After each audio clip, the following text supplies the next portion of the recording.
Ground News is a dope-ass news aggregator that lets you see exactly how different media outlets, left, right, and center, are covering the same story as it unfolds. Here, as you can see, using the Ground News bias distribution tool, something else that doesn't get enough attention is how many news stories aren't actually newsworthy at all. That's why Ground News shows you exactly how many sources are covering a given story, so you can determine if an article is legit news or just echo chamber algorithmic hypnosis nonsense. Another feature I love to use, the Ground News blind spot tool, which shows you the stories that might not be appearing in your typical media bubble. We've all got one. And once you break through, you won't believe what's on the other side. And that's why I trust Ground News to help me cut straight through the noise. And right now, you can subscribe for 40% off the Unlimited Access Vantage plan, bringing the cost down to less than $5 a month.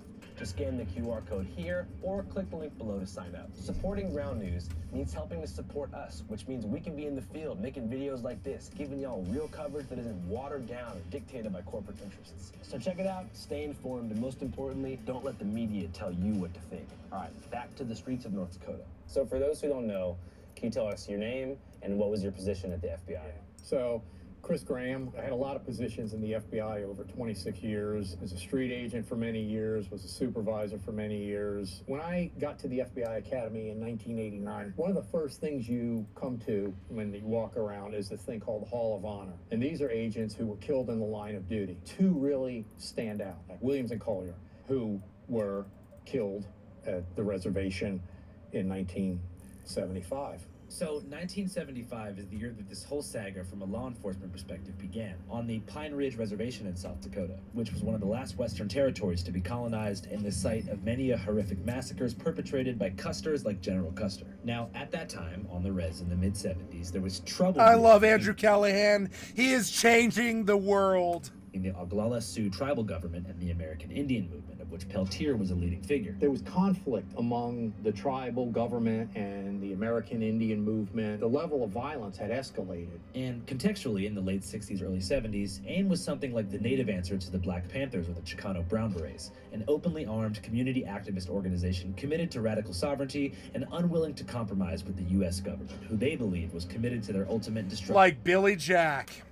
In the end. Obviously, I love Billy Jack. I need Billy Jack. I'm gonna go download it. I'm gonna watch Billy Jack tonight. I fucking love Billy Jack. Billy Jack goes to Hollywood, or Billy Jack goes to Washington. Billy Jack was such a fucking good thing.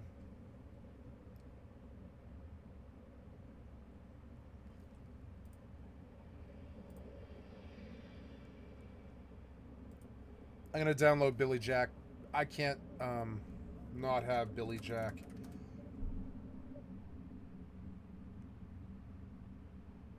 Billy Jack was such a goddamn badass. The trial of Billy Jack. Billy Jack goes to Washington. There's the wild ones, right? Billy Jack, there it is. I want it.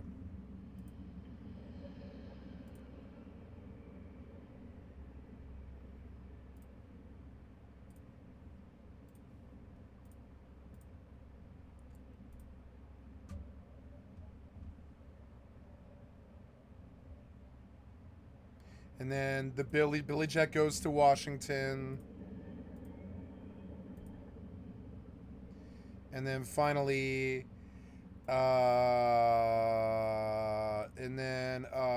the trial of Billy Jack, which I haven't seen. I need to watch that. Billy Jack was so good. He was such a white man, but still, you know. This paranoia about the government wasn't just a conspiracy theory for AIM members whose parents and grandparents were mostly sent to residential boarding schools, forced to cut their hair, physically beat if they spoke their native language, and sometimes just murdered, which didn't sit too well with the native youth of the 60s, who through mass media were deeply influenced by the anti-war movement and leftist undercurrents that ran through the hippie and environmental movements. By 1969, the last boarding school closed in South Dakota, and thousands upon thousands were flocking to join AIM, who offered the promise of true sovereignty sovereignty beyond the limited abilities afforded to tribal councils by the U.S. government, who still exert supreme authority through a federal branch called the Bureau of Indian Affairs, or BIA. Though AIM would call itself anti-colonial, it is also, at this point, considered to be a separatist organization. They want nothing to do with the U.S. government, want their land back in entirety and full governance. Land back! Which in the early 70s did not Give them their land back! tribal Give them chairman their of the Pine land Ridge back! Reservation. A man named Dick Wilson, a kind of lukewarm centrist candidate propped up by the BIA, who, while appreciating the values and way of life that was practiced by the ancestors,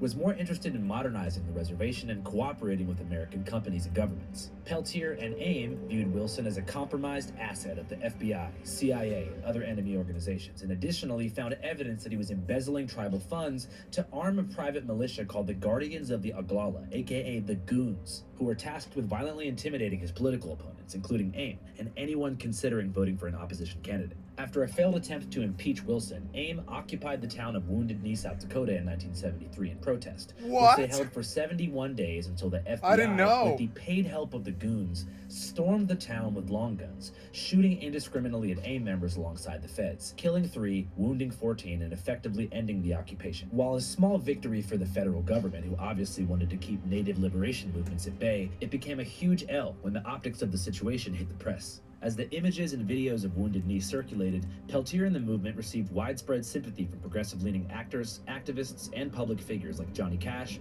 Marlon Brando, Angela Davis, Jane Fonda, and Sacheen Littlefeather, who spoke of the incident on stage at the Oscars for the whole country to see. And also with recent happenings For the at whole country Wounded to Knee. see. Many of Peltier's supporters believe that it was this moment in particular that gave birth to a clear FBI grudge that coincided with over 50 mysterious deaths in and around the Pine Ridge Reservation, many of which were never investigated but loosely attributed to the Goon Squads, who again, it is proven, work with the FBI. If you believe Leonard, then you Fuck had the to understand goons. the rest of the story of what the federal government was doing, which they were systematically murdering members of an organization that were setting out to highlight the injustice that was occurring on reservations across the country. A month later, the FBI, quoting the documentation, began a massive buildup of personnel on the Pine Ridge Reservation. The FBI had kind of ramped up their personnel commitment to stem, hopefully, some of that violence. The occupation of Wounded Knee is considered the beginning of what Oglala people refer to as the Reign of Terror. During that time, some 64 local Native Americans were murdered. Most of them had ties to AIM. Their deaths went uninvestigated by the FBI. And Democracy now. I believe Williams or Collier, one of them, was even temporarily assigned to help out, as were some of the other agents. So this was, their response was in response to the violence on the reservation, and part of that response was affecting arrest warrants on Jimmy Eagle. Now, it was in this context in 1975 that Special Agents Williams and Collier found themselves on the Pine Ridge Reservation, allegedly executing a search warrant for a friend of Peltier's named Jimmy Eagle, who was wanted for petty robbery by the state of South Dakota. According to the FBI, the agents were paralyzed in fear as they drove through the reservation, given the context. I've known agents who've been assigned to the reservations. You've seen that 1,000-yard stare. It's like someone's coming back from combat. I mean, they are exposed to day-to-day violent crime as bad or worse than in a major city. And often they are by themselves, as were Williams and Collier that day. The Bureau then claims that the two agents were driving along a narrow road toward the Jumping Bull compound, a known AIM hangout, where they spotted a red pickup truck which they falsely believed belonged to Jimmy Eagle and pulled it over. They're following who they believe in the car is a guy named Jimmy Eagle. As it turns out, in the car was Peltier, Norm Charles, and another individual, a guy named Joe Stuntz. While Jimmy Eagle was not in the car, Peltier was, who informed the agents that he knew Jimmy, but he'd been exiled from their friend group for being an insane drunk bastard. Well, they claimed they were there for looking for Jimmy Eagle, and they were told that Jimmy Eagle was not allowed on there because he was a drinker and troublemaker, and he was not allowed around that area. But somehow, someway, within 2 minutes of the stop, gunfire erupted on both sides. Agents firing with pistols and several AIM members shooting with rifles, though it's not clear who shot first or if Peltier even fired a gun at all. We didn't know that they were agents at the time. We didn't have any idea who they were. You've got two FBI agents there to serve a warrant that they don't have on someone who's not there. We simply responded by firing back at them, and we got into the best positions we could. We can debate who shot first. What ends up happening is a gunfight that one side lost horribly badly, outgunned completely. Peltier and his folks had long rifles and open fired from 100+ yards away. Within a few short moments, Williams and Collier are dead, breaking national news headlines that shook the intelligence community. We have two young men, 26 years old, doing their job, mowed down in their prime, and nobody in their cause seems to give a damn about that. Also dead was a Native activist and AIM member named Joe Stuntz, who died on the side of the road. In the wake of the shooting, all involved AIM members had fled the scene. Special Agent Gary Adams reported that a red pickup truck was seen leaving the killing site. What ensued was one of the biggest manhunts in American history in search of Peltier, which began in the Pacific Northwest. So, in Oregon, I think he either bought or stole an RV, was stopped by an Oregon trooper, fired shots at him, and escaped and fled, and ultimately got into Canada. Some of the head men and chiefs that I should perhaps go to Canada. He hid out at an Indian reservation there, or Native American reservation there, for the better part of a year, fighting extradition, and held him. Now, Canada, we have extradition treaties with Canada, but depending on the potential penalty, they may be not as willing to extradite somebody who might be facing the death penalty. Nevertheless, Peltier would be extradited, largely on the basis of two affidavits from a supposed eyewitness to the shooting. I mean, ultimately it was RCMP, Royal Canadian Mounted Police, who pulled Peltier out of Alberta and extradited him to U.S. to face 2 murder charges in federal court. So he gets arrested in Canada, he gets shipped off to the U.S., held at a facility, and then his trial. What was the main defense? I was like, what the hell? You call into question the integrity of the government witnesses. You call into question the integrity of the government, the FBI agents. You allege that coerced. These affidavits were found to be false, but Peltier was sent the game's back funny. Anyway. You attempt to pull inconsistencies between what a witness may have said in one forum and now what they're testifying to. Again, you question the forensic chain of custody. They wound up with more paper than they could control. They wound up with more paper than I could control. While Leonard was fighting extradition from Canada, his co-defendants were captured and tried for their crime, ultimately found completely innocent and acquitted by a jury after they found there was substantial evidence of premeditated self-defense. But somehow, none of this evidence was allowed to be presented in the federal court, who ultimately found Leonard guilty of both murders, sentencing him to 2 consecutive life terms in federal prison. The 2 cases that were held against his 2 accomplices, who both were acquitted, and the lack of evidence that was allowed in Leonard's case as related to the lead up to that event on Pine Ridge, where the tribal police force, along with the FBI, basically created a goon squad. And over 60 individuals had been tribal members and living on the reservation, I think it was over 60, had been murdered by this goon squad. They were on a mission, basically backed by the FBI. And the judge never allowed all of that information, which they had got, into the case when Leonard was tried. And I can't remember all the other inconsistencies, but one of the things that also is that the woman that they said was Leonard's girlfriend, when they were able to extradite him from Canada to the United States, they used her testimony to justify the extradition from Canada. Once they got him back, she completely recanted and said that she was basically threatened by the FBI to say that she was Leonard Peltier's girlfriend and that she witnessed the whole thing, when in fact they hardly even knew each other. She had lived on the reservation but didn't have any relationship to Leonard. But there's a whole bunch of other inconsistencies. Oh my God. What do you think it was about Leonard that scared the federal government in such a capacity? That's a good question. I think that we are in such a ahistorical, is that even the term, time right now? I know why they want to erase history. I know why they don't want to teach about the actual history of this country, because to do so makes a lie out of almost everything that they are trying to achieve. One of the theories, or these conspiracy theories, is that, well, Peltier may or may not have even been there. The government framed him. They have 2 dead agents, and they want someone to answer for it. And even if he was there, he certainly wasn't the one who was shooting and killing. Everyone talks about martyr status. We want him to have a fair trial where an independent jury would get all of the evidence, not just that which the FBI wants them to get, while withholding that which exonerates. No fewer than 22 judges reviewed that conviction. He was convicted by a jury of his peers, and every president since has denied pardoning him or commuting his sentence. Only at whatever it was, 11:15 on January 19th, his sentence commutated by then President Biden. I think the message clearly is violence works. If you're part of a group that has a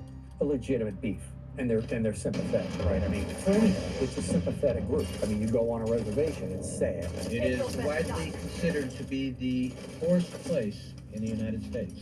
And then you get certain parts of the media, and you get Hollywood behind your cause.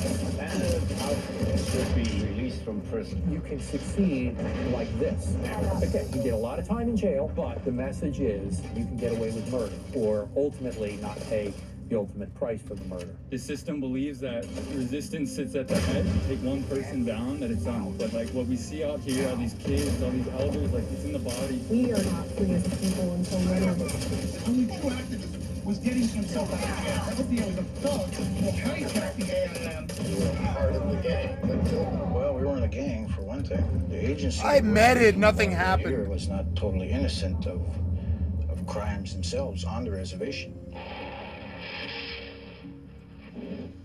The agency was the FBI. Let's go back to the late 1960s. What can you tell us about COINTELPRO? COINTELPRO was a covert FBI program originally launched in the 1950s. There's been a lot of reviews and criticism, probably rightly so, about COINTELPRO, which was short for Counterintelligence Program, a fancy name for something that really has kind of always been around. The program was a series of secret FBI initiatives targeting activists, political, and minority groups. We had one World War II, we had the 50s and what was theoretically the American dream. There was a war going on in Vietnam, which was effectively a war against communism. And at that time, we were losing every week 70, 80 Americans. Think about that now. On the other side of the world, you had the Soviet Union, who was perceived as our biggest threat, and probably was so. I mean, they were good at, as they are now, fomenting unrest and discord within American society. Special Agent Graham concedes that while it is true that the FBI operated extrajudicially in the fog of the Red Scare during the late 60s, it's also true that many American counterculture groups they targeted were being propped up by the Soviet Union, which I find to be very interesting. Looking back at the records of daily newspapers from Moscow, you can see that Peltier's face was plastered on the front page almost every week for 3 consecutive years with headlines about America being a rotten, crooked place. It's a face which on the other side of the world, in the Soviet Union, is as familiar as Ronald Reagan's. Declaring Peltier a political prisoner and sometimes using an exact copy that was used to describe Nelson Mandela when he was arrested in South Africa. Political prisoner in the heart of America. That's the Soviet message. It's not. And on television, the Soviets follow Peltier the way Americans keep track of dissidents like Sakharov or Sharansky. Oh, wow. Simultaneously, the Peltier story received almost no coverage in the States, falling to the wayside as Americans were absorbed by the death of Elvis Presley, the tragic plane crash involving Leonard Skinner, and George Lucas' first Star Wars movie. The Soviets were even flying Peltier's family and friends to Russia for press conferences and televised interviews. Stephanie Autumn was Peltier's common-law wife. I've gone over testimony. I've talked to almost everyone that was there that day, and I know that Leonard is innocent. Last year, she and 2 other supporters took their cause to the Soviet Union. In a Cold War context, this media attention definitely only deepened the FBI's grudge against Peltier, who they saw as an avatar in the Soviet effort to sow internal discord and governmental distrust amongst American citizens. So you feel like, to a certain extent, the Soviet Union played a role in sowing some of the discord in the late 60s? I believe so. What better way to beat a society than erode it from the inside and have that society fighting against itself? It's a lot easier now for with social media, you got the internet, but a lot of the same tactics, just publicizing perceived wrongs by the government. We went to the Soviet Union because Indians going to the Soviet Union gets media attention. And he is innocent. Task correspondent in Washington, Igor Ignatius, covers the story. You have to look at the activities of the FBI and the people doing COINTELPRO through that prism of what they were confronting at the time. You had a war effectively against communism. American GIs are losing their lives weekly in the jungles of Southeast Asia. Protests in the U.S., the Weathermen, Black Panthers, violent protests that had gone. So in the 60s, you had some of these movements. Maybe their ultimate motive and goals were honorable and just. Sometimes the activities they undertook to achieve those goals were pretty troubling, right? So, AIM had taken over the Alcatraz, they had taken over BIM, they had the Mayflower. So there was these protests had gone a little little off the rails. You had other groups. You had the American Communist Party, you had the Black Panthers, you had these groups that were sending fear through traditional American society. I'm not justifying their illegal wiretaps of Martin Luther King or anything like that, but it is not as sinister as some would like the world to believe. And certainly, I think what our adversaries would want to, that message that our adversaries would want to have the American public believe.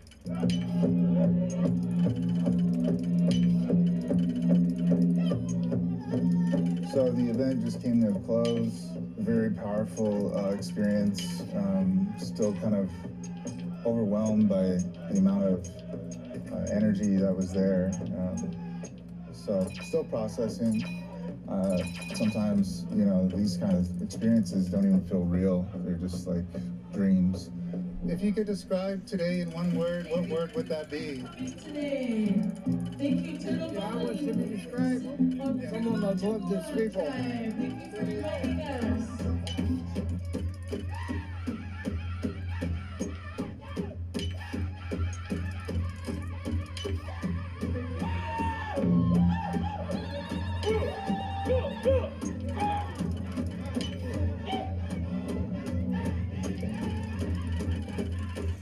Fuck yeah, Channel 5! I want to hear it again. Energy, experiences don't even feel real. They're just like dreams. If you could describe today in one word, what word would that be? Today, thank you to the I want you to describe someone that loved his people. Someone that loved his people. Fuck yeah! Someone that loved his people.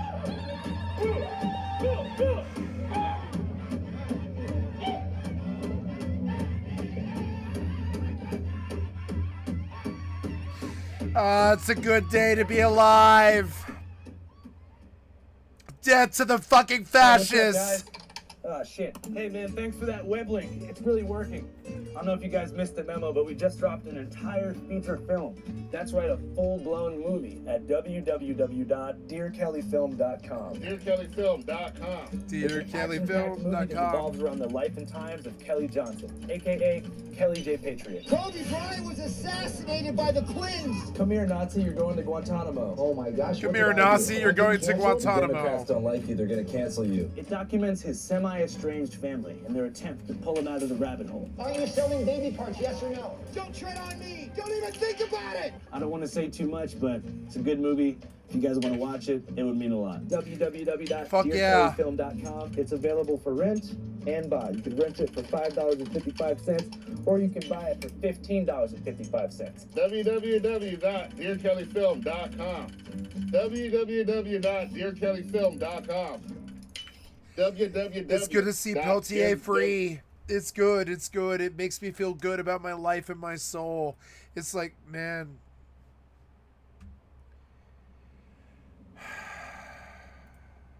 Is the woman convicted of trafficking teenage girls for Jeffrey Epstein cutting a secret deal to get out of jail free? Is the president dangling a pardon to someone who can help him get out of a never-ending bad news cycle? Please die! Who exactly does the Justice Department work for these days? Ghislaine Maxwell, Not who's us. currently serving a 20-year sentence in federal prison in Florida, just spent 2 days huddled up with Deputy Attorney General Todd Blanche. You might remember Blanche as Donald Trump's former criminal defense lawyer. Now he's the second in command at the Justice Department, and Trump has given him a special assignment: solve the Jeffrey Epstein problem. As Devin explained back in 2022, the allegations against Maxwell and Epstein were horrifying. Underage victims said Maxwell gained their trust, transported them to Epstein properties around the world, and then groomed them to participate in sex acts with Epstein. They said he used hidden cameras to record the abuse. One survivor said Epstein recruited her when she was a 15-year-old spa attendant working at Trump's Florida country club Mar-a-Lago. The president has floated at least 3 different stories as to why he cut ties with Epstein in the early 90s. Maybe Epstein competed with him on a real estate deal. Maybe he behaved inappropriately toward a girl at the club. Maybe Epstein poached staff. That's the latest one. People were taken out of the spa, hired by him. In other words, gone. And other people would come and complain, this guy is taking people from the spa. I didn't know that. And then when I heard about it, I told them, I said, listen, we don't want you taking our people, whether it was spa or not spa. I don't want him taking people. And he was fine, and then not too long after that, he did it again, and I said, out of here. But before that, you're out of here like baseball. Regularly socialized with Epstein and Maxwell, and for some reason, you're out of ever since she here. was arrested, Trump just can't bring himself to condemn her. I just wish her well, frankly. I've met her numerous times over the years. I wish her especially well, since frankly. I lived in Palm Beach, and I guess they lived in Palm Beach. But I wish her well. All of I this wish is her taking well. place against a backdrop of rising outrage among Trump's base. Because for years, Trump and his allies promised that they would reveal the truth about Epstein, including men who participated in abuse with him. They also claimed that without evidence that Epstein was murdered in his jail cell. What the hell are the House Republicans doing? They have the majority. You can't get the list? Put on your big boy pants and let us know who the pedophiles are. Now that podcasters Kash Patel and Dan Bongino are running the FBI, they've changed their tune. They say there's no Epstein client list to release and insist that he died by suicide. And on top of all that, Trump is now suing the Wall Street Journal for reporting that the president contributed a lewd drawing to a book of well wishes to celebrate Epstein's 50th birthday. And now, the woman who compiled that birthday book and helped run an infamous sex trafficking ring is talking to the Justice Department. And those meetings with Blanche raise serious legal and ethical questions. Could the Trump administration offer Maxwell a pardon or a reduced sentence in exchange for cooperation? Could Maxwell lie to protect Trump and punish his enemies? And if she does, is there anything that can stop her? Ghislaine Maxwell is an Oxford-educated socialite who grew up surrounded by wealth and power. Maxwell's father was a British media mogul named Robert Maxwell, who owned several British newspapers, including the Daily Mirror. In 1991, Robert Maxwell fell off his yacht, christened the Lady Ghislaine, and drowned under mysterious circumstances. After his death, it emerged that Robert Maxwell had embezzled hundreds of millions of pounds from his company's pension funds. His empire crumbled, and the Maxwell name became synonymous with fraud. But Ghislaine moved to the United States and reinvented herself with the help of her new boyfriend, financier Jeffrey Epstein. The source of Epstein's wealth has been an enduring mystery. He began his career as a teacher at prep school despite lacking a college degree. He was hired by the school's headmaster, Donald Barr, the father of future Trump Attorney General William Barr, because there were only 25 people in all of New York, I guess. Epstein later became a trader at the investment bank Bear Stearns, and after just 4 years made partner. Eventually, he established his own financial operation, claiming that he only would manage money for billionaires, which could be true, I don't know. What is true is that Epstein lived extravagantly. He owned a private island, multiple luxury homes, and 2 private jets. His philanthropic foundation made headlines, but was later revealed to be a tool for image management and tax avoidance, especially after his 2005 arrest in Florida for sexually abusing underage girls. One accuser told the Miami Herald that Epstein was preying on 14-year-old girls who were basically homeless. Another accuser said he tried to rape her. Despite credible accusations from dozens of survivors, Oh, I didn't Epstein understand what it was was doing. guilty in 2008 to soliciting a minor for prostitution instead of serial sexual abuse of children. Epstein's all-star Cool, legal that's team, way including better. Famous Harvard law professor Alan Dershowitz and former special counsel Ken Starr negotiated the deal with the U.S. Attorney for the Southern District of Florida, Alex Acosta. Epstein served just 13 months, sleeping in jail at night and free to spend his days out on work release. One of his victims alleged in a lawsuit that he continued to prey on young girls even when he was nominally in criminal custody. Epstein was never really able to rehabilitate his image, but after serving his sentence, he did return to something like his old life. He certainly had enough money. But in 2018, reporter Julie Brown of the Miami Herald wrote a devastating series of articles about Epstein's crimes and the rotten plea deal from 10 years before. By then, Alex Acosta was serving as Trump's Secretary of Labor, although he was forced to resign amid public outrage in 2019 when Epstein was re-indicted in New York on sex trafficking charges. Later that year, Epstein died in his jail cell. His estate paid more than $171 million to over 150 women who accused him of abuse. So what does Ghislaine Maxwell have to do with all this? A lot.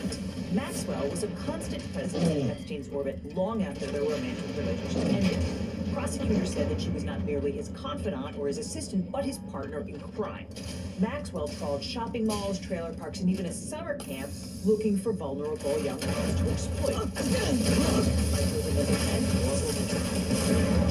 shopping and invited them to luxurious estates and convinced them that they were safe. And then she introduced them to Epstein, where the abuse began. Maxwell often participated in their exploitation. During her trial, witnesses testified that between 1994 and 2004, Maxwell helped Epstein lure girls to homes in New York, Florida, New Mexico, and England. Victims testified that Maxwell was present during massages that turned sexual. Prosecutors described her as a sophisticated predator who trapped girls in cycles of abuse. In June of 2020, Maxwell was indicted for sex trafficking, transporting minors across state lines, and multiple conspiracy counts. During her trial, 4 women testified that Maxwell groomed them as teenagers. One said that she was just 14 when Maxwell approached her at an arts camp in Michigan. Another testified that she visited Epstein's Florida home over 100 times between 2001 and 2004, often leaving with $300 in cash placed on the bathroom sink. She said that Maxwell once touched her and commented that she had a great body for Epstein and his friends. Prosecutors also introduced financial records showing Epstein transferred over $30 million to Maxwell. In her closing argument, Assistant U.S. Attorney Allison Moe described the payments as "we-molested kids together" money. The jury convicted Maxwell on 5 of 6 counts, including sex trafficking a minor, transporting a minor across state lines, and 3 conspiracy charges related to grooming and transporting minors. She was sentenced to 20 years in federal prison, which she's currently serving in Florida. The sentence was a significant victory for survivors of sexual abuse, but it left many unanswered questions, such as what did Maxwell know about Epstein's finances? Is there video or photographic evidence about other people who were involved in abuse? Were other people complicit, and will they ever be held accountable? Some of these questions could be answered by Epstein's victims, who were cut out of the long-ago plea deal in Florida, despite explicit promises from prosecutors to keep them in the loop. But that's not who Blanche is talking to. Instead, he's talking to Maxwell alone, and that is deeply problematic because that gives Maxwell all the bargaining chips she could ever hope for in securing a presidential pardon or a sweetheart deal from the DOJ. All she has to do is tell Blanche whatever Trump wants to hear. On the other hand, on Monday, July 28th, Speaker of the House Mike Johnson, one of Trump's most rabid lapdogs, snapped back at the hand that feeds him, urging the president to back down from doing any kind of deal with Maxwell. So it's particularly interesting to see how the media is covering all of this, because when the news broke that Trump's DOJ intended to meet with Maxwell, over 392 news sources reported on it, with about 25% coming from the left, 45% from the center, and 25% from the right. But when you examine the headlines, you see very different frames emerge that shape how readers interpret and understand the events as they unfold. On the left, the common theme is to describe the DOJ's actions as reaching out to Maxwell, suggesting a type of friendly coordination. In contrast, nearly every headline on the right uses the term interview, implying a neutral, fact-finding approach. Though center-leaning coverage remained largely factual and neutral, center sources were just as likely as the left to frame the story within the context of the larger Epstein drama facing Trump, suggesting the meeting with Maxwell as politically motivated. The headlines you read first have immense power to shape how you understand the news, and that's why I like to see the news from as many angles as I can with the help of today's sponsor, Ground News. And right now, they're offering Legal Eagle viewers 40% off their unlimited access Vantage subscription. Scan the QR code or use the link in the description to get the discount for a limited time. Ground News gathers related articles from around the world and across the political spectrum so you can see the bias and compare coverage. Every story comes with a quick visual breakdown of the political bias, factuality, and ownership of the sources reporting, all backed by ratings from 3 independent news monitoring organizations. And they just added a feature that covers podcasts on major stories. I also love their blind spot feature, which shows you stories that are underreported by either side of the political spectrum, like the story that just broke of Joe Rogan condemning the Trump administration for gaslighting their supporters on Epstein. That story was entirely ignored by right-leaning media, with 75% of coverage on the left and 25% on the center, suggesting coverage was largely partisan-driven. Ground News is my favorite way to get the news, and as a legal eaglet, you can save 40% off the Ground News Vantage subscription by scanning the code on screen or clicking on the link down below. The subscription gives you unlimited access to every feature, including the Bias Insight tool and the Blind Spot feed. By subscribing, you'll support an independent news platform working to make the media landscape more transparent and balanced. So click the link below or scan the code today, or we will see you in court. Back in 2021, Maxwell's indictment included 2 counts of perjury for false statements made during a 2016 deposition in a civil lawsuit brought by Virginia Giuffa, one of Epstein's victims. She accused Epstein and Britain's Prince Andrew of rape. Under oath, Maxwell denied knowing that Epstein had engaged in sexual abuse and denied any involvement herself. When asked whether Jeffrey Epstein had a scheme to recruit underage girls for massages, she said, "I don't know what you're talking about." When she was asked to name every person under age 18 whom she interacted with at Epstein's property, she said, "I'm not aware of anybody that I interacted with other than, obviously, the plaintiff, who was 17 at this point." She denied knowing that Epstein kept sex toys in his house, and she denied knowledge that Epstein had sex with anyone other than herself and two women whom she and Epstein had group encounters with. She said, "I wasn't aware that he was having sexual activities with anyone when I was with him other than myself." She also testified that she had never given anyone a massage, including Epstein.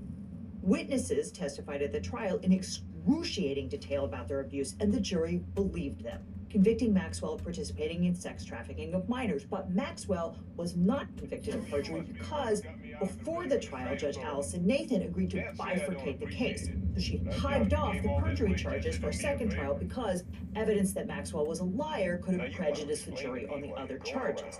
But after she was convicted on the more serious charge, prosecutors decided not to pursue the perjury counts in light of the victim's significant interest in bringing closure to this matter and avoiding the trauma of testifying again. All of which is to say that Maxwell is a totally unreliable witness. In 2020, the government pointed to Maxwell's willingness to brazenly lie under oath about her conduct, including some of the conduct charged in the indictment, strongly suggesting her true motive has been and remains to avoid being held accountable for her crimes. In her sentencing memo, the government said that Maxwell decides when she wishes to disclose facts to the court, and those facts shift when it serves the defendant's interest.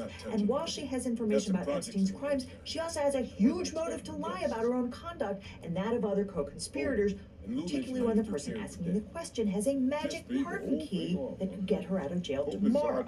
On July 22nd, Todd Blanche tweeted, "Justice demands courage. For the first time, the Department of Justice is reaching out to Ghislaine Maxwell to ask, 'What do you know?'"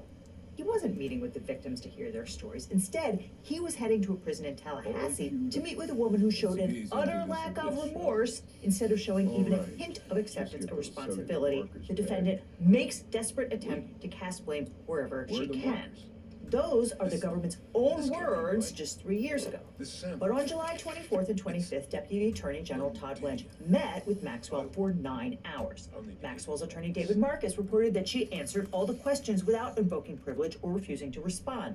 He emphasized that there has been no ask and no promise from the DOJ, nor any discussion of clemency or sentencing relief. Maxwell wasn't willing to say anything when Epstein was alive, but now she's apparently given up 100 names. Does anyone really think that Pam Bondi and Todd Blanche are pressing Maxwell to say what she knows about Donald Trump? To be frank, the whole thing reeks to high heaven.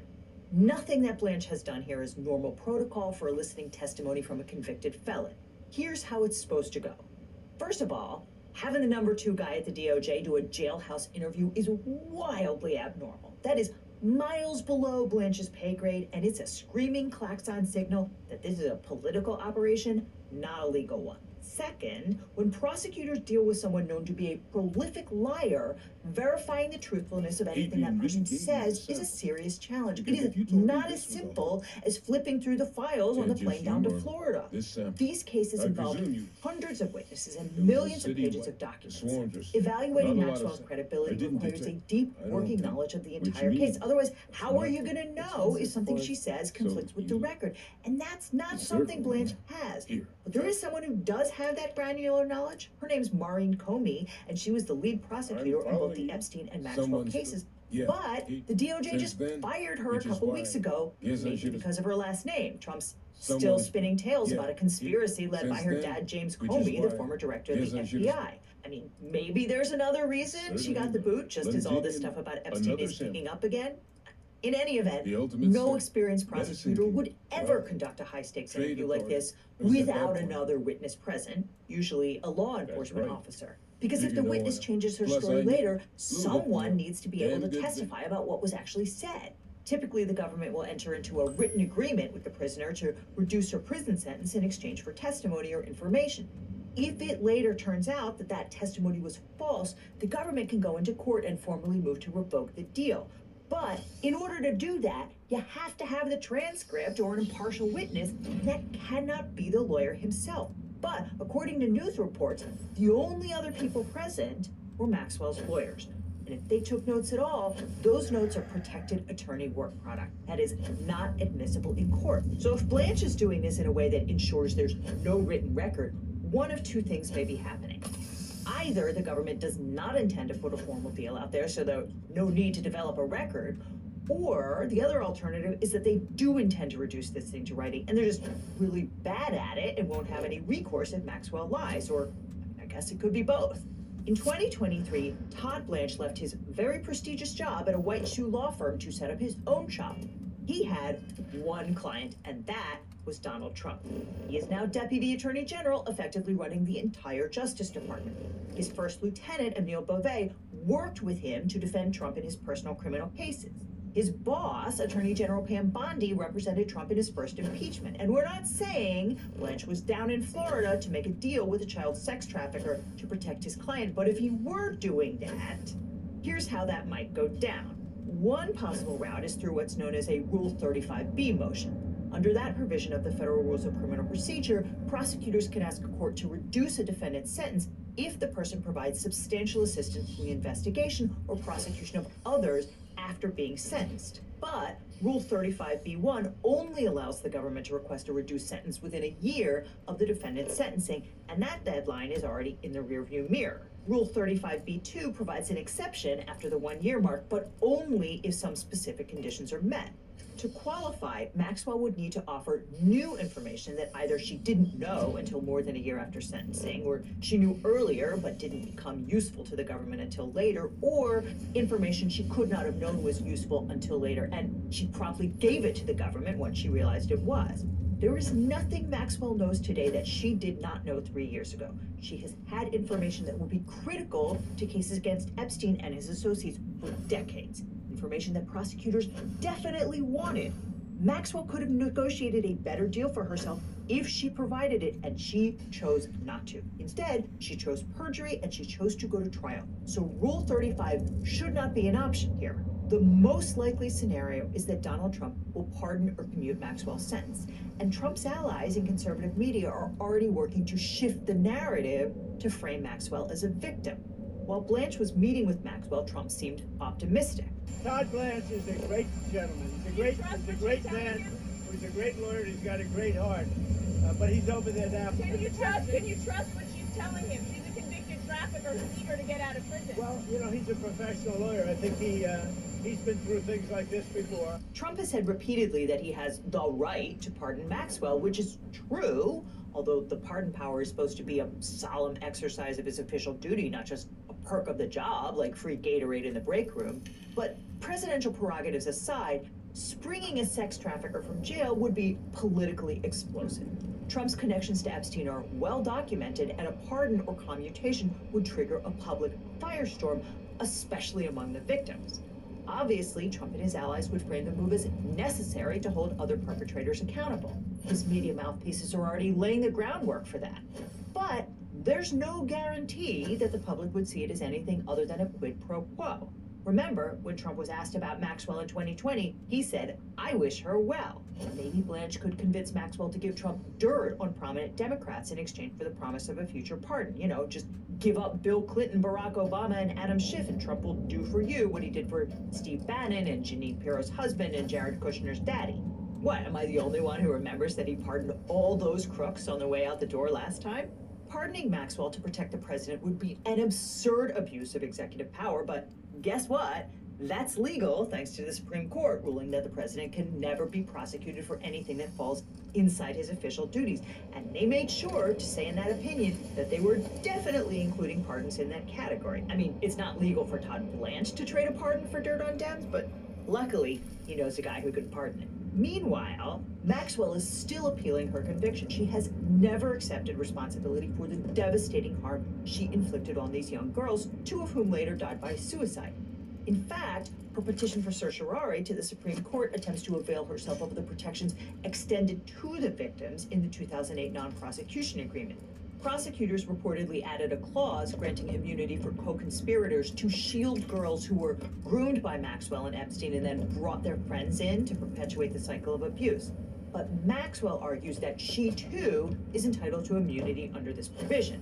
On July 14th, the Justice Department filed a brief urging the court not to take the appeal, although it seems that the DOJ had to think real hard about that one. It asked for multiple delays before grudgingly asking the court not to hear Maxwell's petition. Outside the courtroom, Congress has also taken a renewed interest in Maxwell.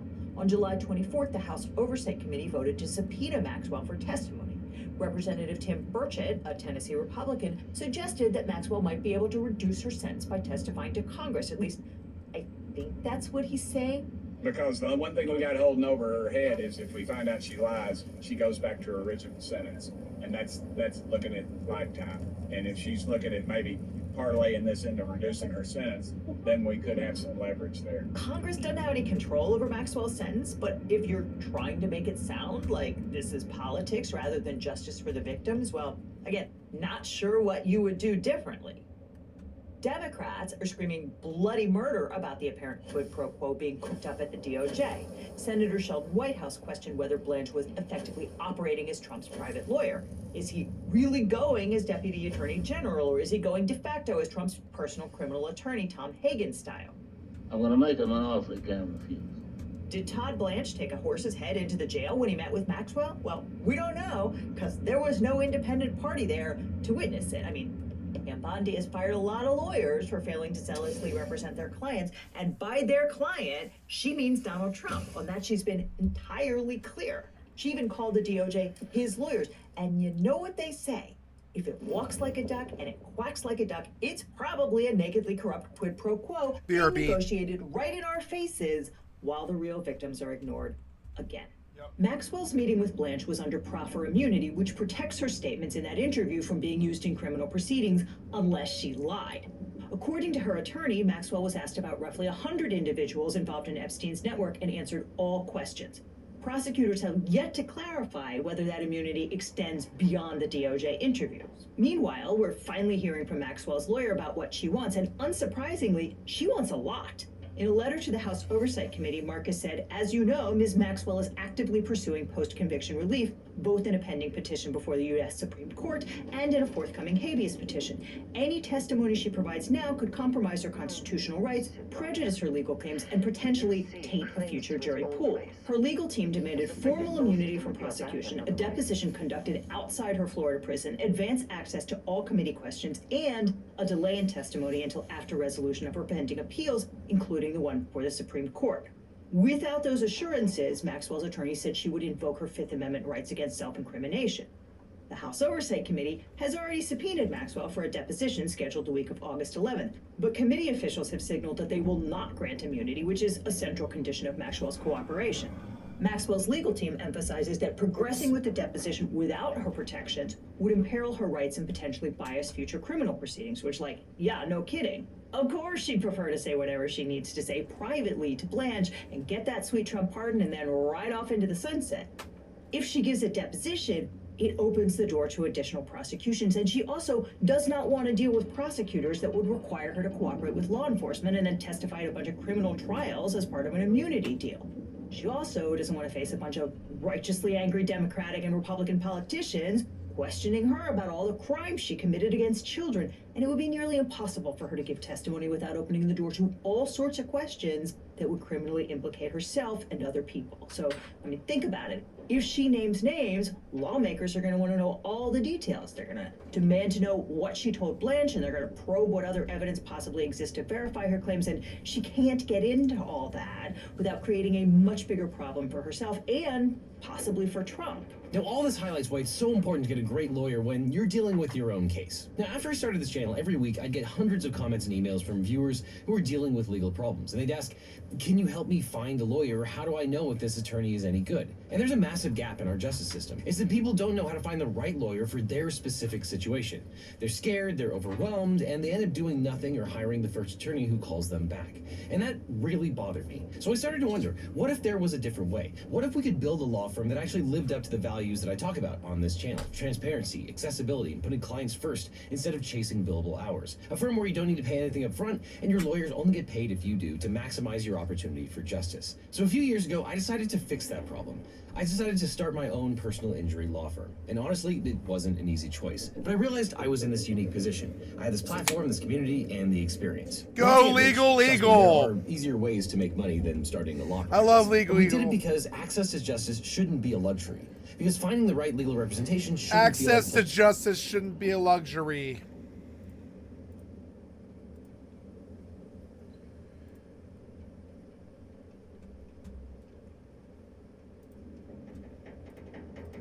playing Russian roulette with your future. And when you work with my firm, you're not just getting a lawyer. You're getting a team that understands that behind every case is a real person with real stakes. If we can't represent you, or you're in a state where we don't practice, we'll take the time to try to match you with an attorney in my personal network of lawyers. A national network of some of the best lawyers in the country who actually specialize in what you're going through, located right where you are, not just whoever happens to be available. So if you're dealing with a personal injury, a car crash, a data breach, sexual harassment, a social security or workers' comp issue, give us a call at the number on screen or click on the link below. Now, I can't represent everyone that watches this channel. I wish I could, but what I can do is make sure that when you need legal help, you have somewhere to turn to that you can trust. So whether it's me handling your case or the incredible attorneys we partnered with, you'll get the same principles of honesty and education that we bring to every video. And if you're dealing with a legal issue and you're not sure where to start, check out the link in the description. Let's have a conversation about how we can help you find not just a lawyer, but the right lawyer for your situation. Because at the end of the day, that's what this is all about, making sure that when life gets complicated, you don't have to face it alone. Which is why when you need a lawyer, you don't just need a legal team, you need the Eagle team.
Find yourself among the ranks of notorious lolly lovers, Nazis, Israel defenders, sometimes all of the above. But the alternative also is just like making positive content as well about your worldview. Yep. There are plenty of examples of up and coming content creators that I've highlighted in the past couple of months. And they're doing great, and they didn't have to.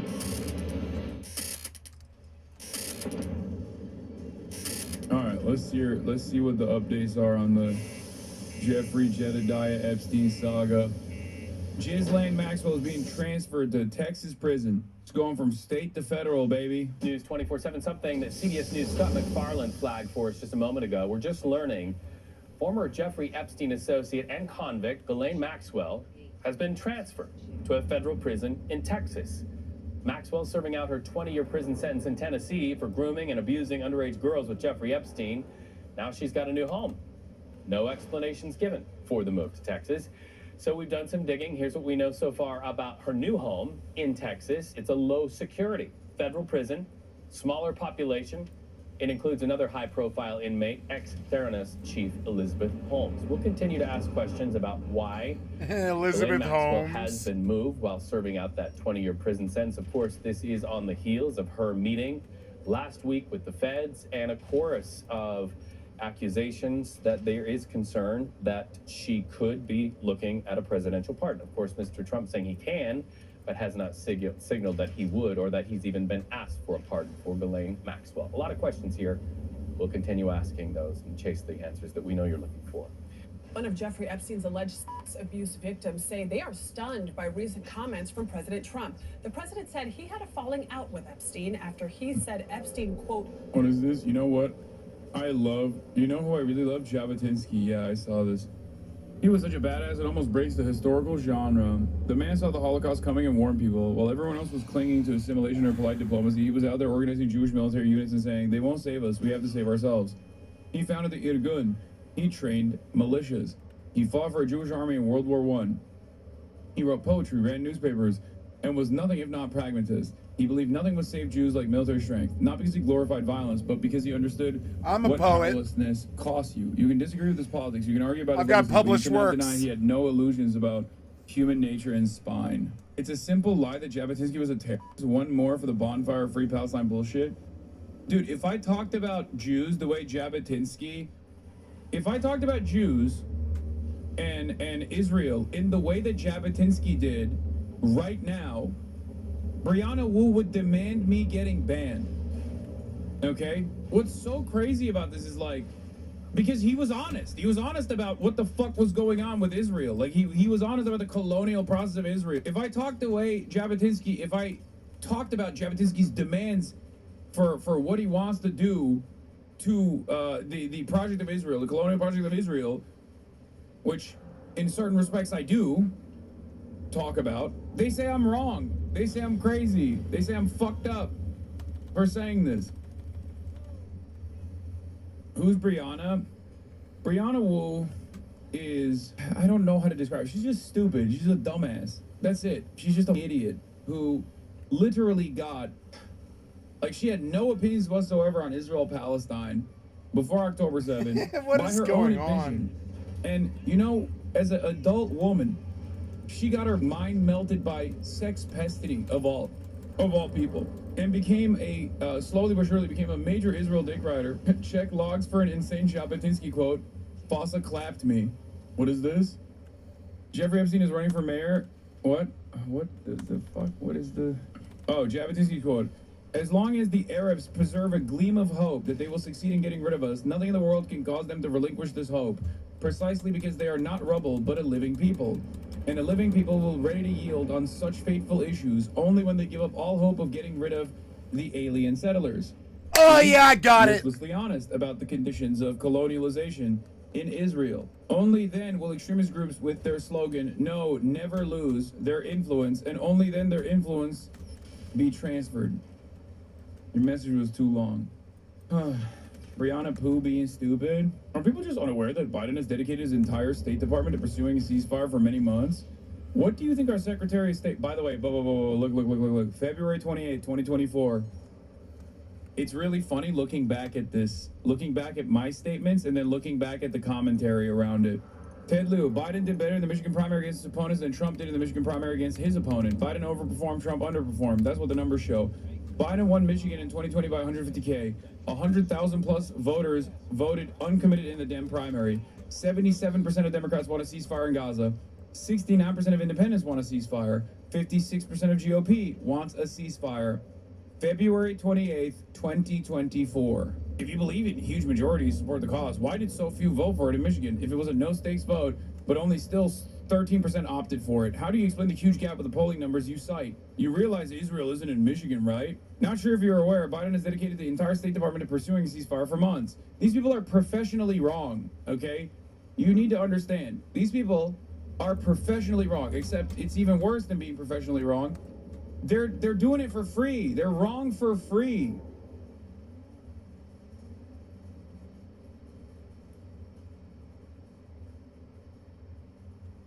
Isn't he literally trying to negotiate one? Here's Brianna Wu. Are people just unaware that Biden has dedicated His entire State Department is pursuing a ceasefire for many months. What do you think our Secretary of State, Anthony Blinken, has been doing with these repeated trips to the Middle East pretending to work? It's already our policy. The rub of all of this, how you define a ceasefire. Do the hostages come home? Is Hamas left in charge? Who's the new government of Gaza? A lot of Free Palestine types are not actually looking for a cessation of fighting. And it's so funny because these people that have been professionally wrong this entire time, like, without getting paid to be wrong, well, some of them are getting paid to be wrong. But what's so funny about this is they're still doing it. They're still doing it in my replies, okay? Where I said that all it takes is one phone call, and here's why, and I laid it out. I said one phone call is all it would take to stop Israel. If Israel doesn't comply, shut off weapons transfers. If Israel looks to get weapons elsewhere, put a sanctions package. If all else fails, invade Israel militarily. This is why all it takes is one phone call. And motherfuckers were still up my ass, who have been wrong the entire time, still in the replies being wrong. At some point, you just have to have, like, even this person. So that's way more stuff than just a phone call. Yo, have the decency to sit this one out. Okay? One of my friends said this tweet was stupid and then tried to compare it to Trump. If I'm so stupid, why are they wrong all the time and I am right? How are you gonna be worse off than a stupid person? It makes no damn sense, okay? It doesn't make any sense. Why are you always wrong and the stupid person is right? Maybe it's time for you to just shut the fuck up and listen to the stupid person. I mean, it just doesn't, it's so stupid. It's so dumb. Anyway, let's get back to Virginia Giuffre. Virginia Giuffre's family questions Trump's Epstein comments. Stole Virginia Giuffre, who worked for Trump at Mar-a-Lago. Now her siblings say that they want to know what the president knew and when about Epstein's crimes. Scott McFarland has more from Washington. Virginia Giuffre was one of Jeffrey Epstein's most vocal and visible victims. Jeffrey was a sick pedophile. You should take Pegasus advice, little bro. I have no idea what this is. Are you talking about the spyware? This is like the 8th time someone has said Pegasus, and I still don't know if you're talking about some like random drama slop tuber or something, or if you're talking about like the Israeli spyware. Dude from Yu-Gi-Oh! People always say this is like a slop tuber or something, but I don't know what his advice is. You can relay it to me. Oh, you know he's a slop tuber. That's so funny. I love that you were like, nah, the slop tuber. Okay, what's his advice? What's the advice of this slop tuber that I've never heard of in my entire life, who I suspect, considering that you're in here demanding I listen to him, he's probably made a shit ton of videos on me. What's the advice? I'll bite. You won't be able to link the video, most likely, because you're not subscribed. You have to be subscribed to be able to link a video. So just summarize it for me. Also, it's really funny to go to the stream of a political commentator and be like, hey, you should listen to the advice of this slop tuber that I'm admitting is a slop tuber. I'm open to it. Stop supporting terrorism. That was good advice, thank you. It seems like it's pretty good advice. Don't worry, I don't support Israel. Bro, how does this shit not get old to you? It's pretty funny. Come on, man. This guy he's trying. Sometimes I think you can be biased towards chatters, but why is it every time sometimes? That's the advice that he's giving me? Well, he should just get back to whatever kind of slop he's doing. He's done those goofy ass, he's done thumbnails, videos of you in bread tube around the E-drama shit. Yeah, it's funny because, like, there are so many guys like this who are like, Hassan is done, Hassan is done, Hassan is done. And then when it never happens, they just keep making videos. Thank God I'm not done, so they can keep making videos about how done I am, I guess. It's over. It's over. This time you're done, buddy. You're supporting terrorism. Why is NPR not aware that Hassan is supporting terrorism? I don't understand. Why does New York Times not recognize that this guy is not only a supporter of terrorism, but a hater of America? I don't understand.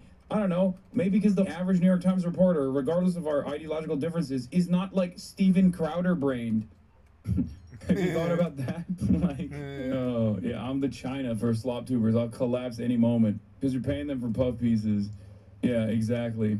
Which is weird because, like, my opponents online are far, far wealthier than I ever could be, and yet for some reason they are not able to pay for these puff pieces themselves, it seems. Yeah. Lol, that dude picked us to make 82 videos about you. 82? 82 videos to say I'm a terrorist? You couldn't get that away? You couldn't do that with one video? You needed 82 videos to say I'm a terrorist? That's crazy. Good luck, man. I'm happy I that lost you're, my Starfield, son of a bitch. alive and well. I'm gonna play other games. Eating good. I'm sure people will get bored at some point. Just months after her family said Giuffre died by suicide, they're speaking out after Trump said Epstein stole Giuffre from Mar-a-Lago, where she worked as a teenager. I think she worked at the spa. I think so. I think that was he stole her. We were shocked. He stole her. Especially to use the term stolen.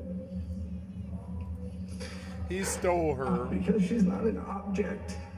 She's a person. The family's also questioning why, 2 years after Giuffre said she was recruited by Epstein's co-conspirator Ghislaine Maxwell at Mar-a-Lago, Trump told New York Magazine Jeffrey Epstein was a terrific guy, and it is... I might jump on the Hassan Haidt industrial complex. It seems super lucrative. I mean, if you're an amoral scumbag, you can find yourself among the ranks of notorious sex pests, pedophiles, lolly lovers, Nazis, Israel defenders, sometimes all of the above. But the alternative also is just like making positive content as well about your worldview. There are plenty of examples of up and coming content creators that I've highlighted in the past couple of months, and they're doing great, and they didn't have to sell their soul or be professionally wrong all the time. So yeah. Even said that he likes beautiful women as much as I do, and many of them are on the younger side. The president hasn't ruled out a pardon for Maxwell, a possibility Giuffre's family blasted.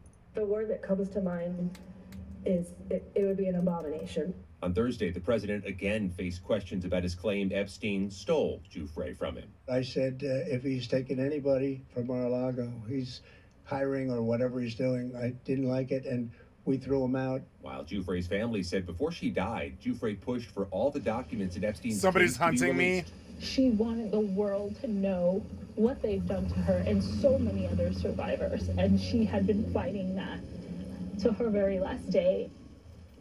We reached out to Maxwell's defense attorney to ask if pardon negotiations are underway.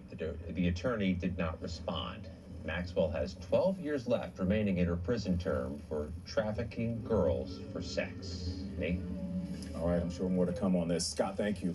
And I want to bring in the members of Virginia Roberts Giuffre's family, her brothers Sky Roberts and Danny Wilson, as well as their wives Amanda Roberts and Lynette Wilson. And I'm just so grateful to have all of you here tonight to talk about something that I know is really painful, but also really important for each of you. And Danny, I think it's hard for anybody to imagine the emotional toll the last few weeks have probably had on your family. What made you decide to speak out tonight?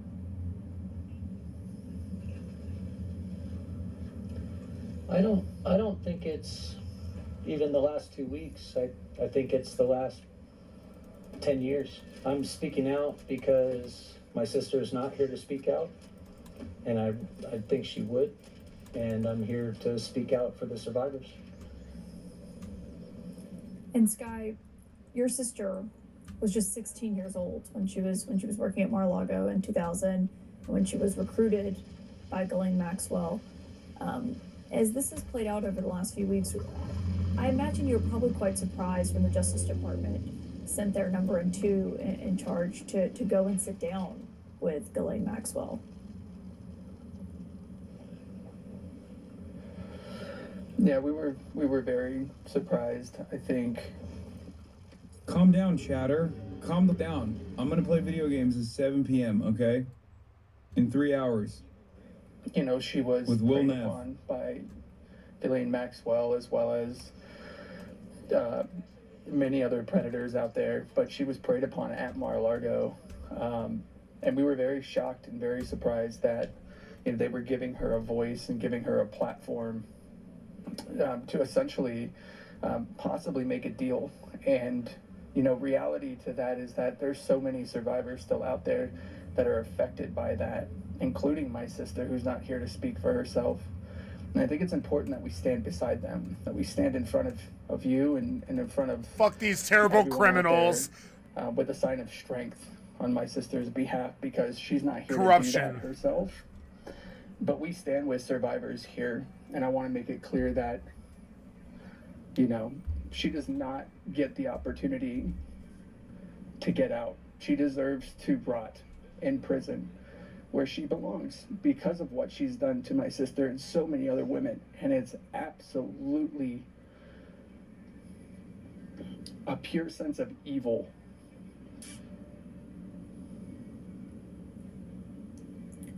A pure sense of evil. I think some people remember this and think of Jeffrey Epstein, but may not remember Ghislaine Maxwell. And I know that y'all as a family have said that at times Virginia said that Maxwell could be more cruel than Epstein was. And Amanda or Lynette, I wonder what either of you remember about what she had to say and her view of that. Yeah, I just remember very vivid and specific conversations with her and talking about Ghislaine and almost describing her as this puppet master, you know, and being this organizer of things and being so viciously cruel to the young women and knowing that they were so vulnerable and young. She targeted them specifically, you know, and she was also very complicit, like, in those actions. She wasn't just, she participated and viciously participated with these girls and abusing them. And so she just described her as this monster, you know, of a nightmare. Well, and, you know, Lynette, remembering that, I wonder, you know, as we're in this conversation of whether or not she'll be granted immunity to speak to Congress, or whether a pardon would be on the table, or even a reduction in her sentence that she's serving right now. Not only what message that would send to someone like your sister, who was so outspoken about this and such an advocate, but also to the survivors, the other survivors in this moment. I mean, I think that's really the point. By the way, should we talk about the fact that you mailed me your teeth? Yeah. So creepy, Adam. I recently sent John On the table, or even a reduction in her sentence that she's serving right now. Not only what message that would send to someone like your sister, who was so outspoken about this and such an advocate, but also to the survivors, the other survivors in this moment. I mean, I think that's really the point, and a big reason. A woman who worked as an aide and chief of staff in the House of Representatives was sitting in a BMW inside of her garage when suddenly it burst into flames. Authorities say they found no foul play and that it was just an accident. A staffer for the Democratic National Committee left a bar in the Columbia Heights neighborhood of Washington, D.C. around 1:30 a.m. But a little bit after 4, the police were alerted to gunfire near his apartment in the affluent Bloomingdale neighborhood, where they found the staffer suffering from gunshot wounds. And for some reason, it takes over an hour and a half for him to make it to the hospital. He doesn't make it, and the perpetrators are never caught. Politics is a very shady business, but when this corruption reaches the office of people who investigate crime, the real shady business begins. Now, I'm not saying any of this is a result of what I'm about to go over, but I like a good mystery, and these are just some of the mysterious elements I found involving people that work in government. Mostly behind-the-scenes people, so not faces that you'll see every day, and many of these people you've likely never heard of. But let's start with Ashley Turton. She was a lobbyist and political aide in the House of Representatives, and her husband, Dan Turton, was also an aide in the House of Representatives. So on the morning of January 10th, 2011, she was scheduled to drive to the airport to catch a flight for work.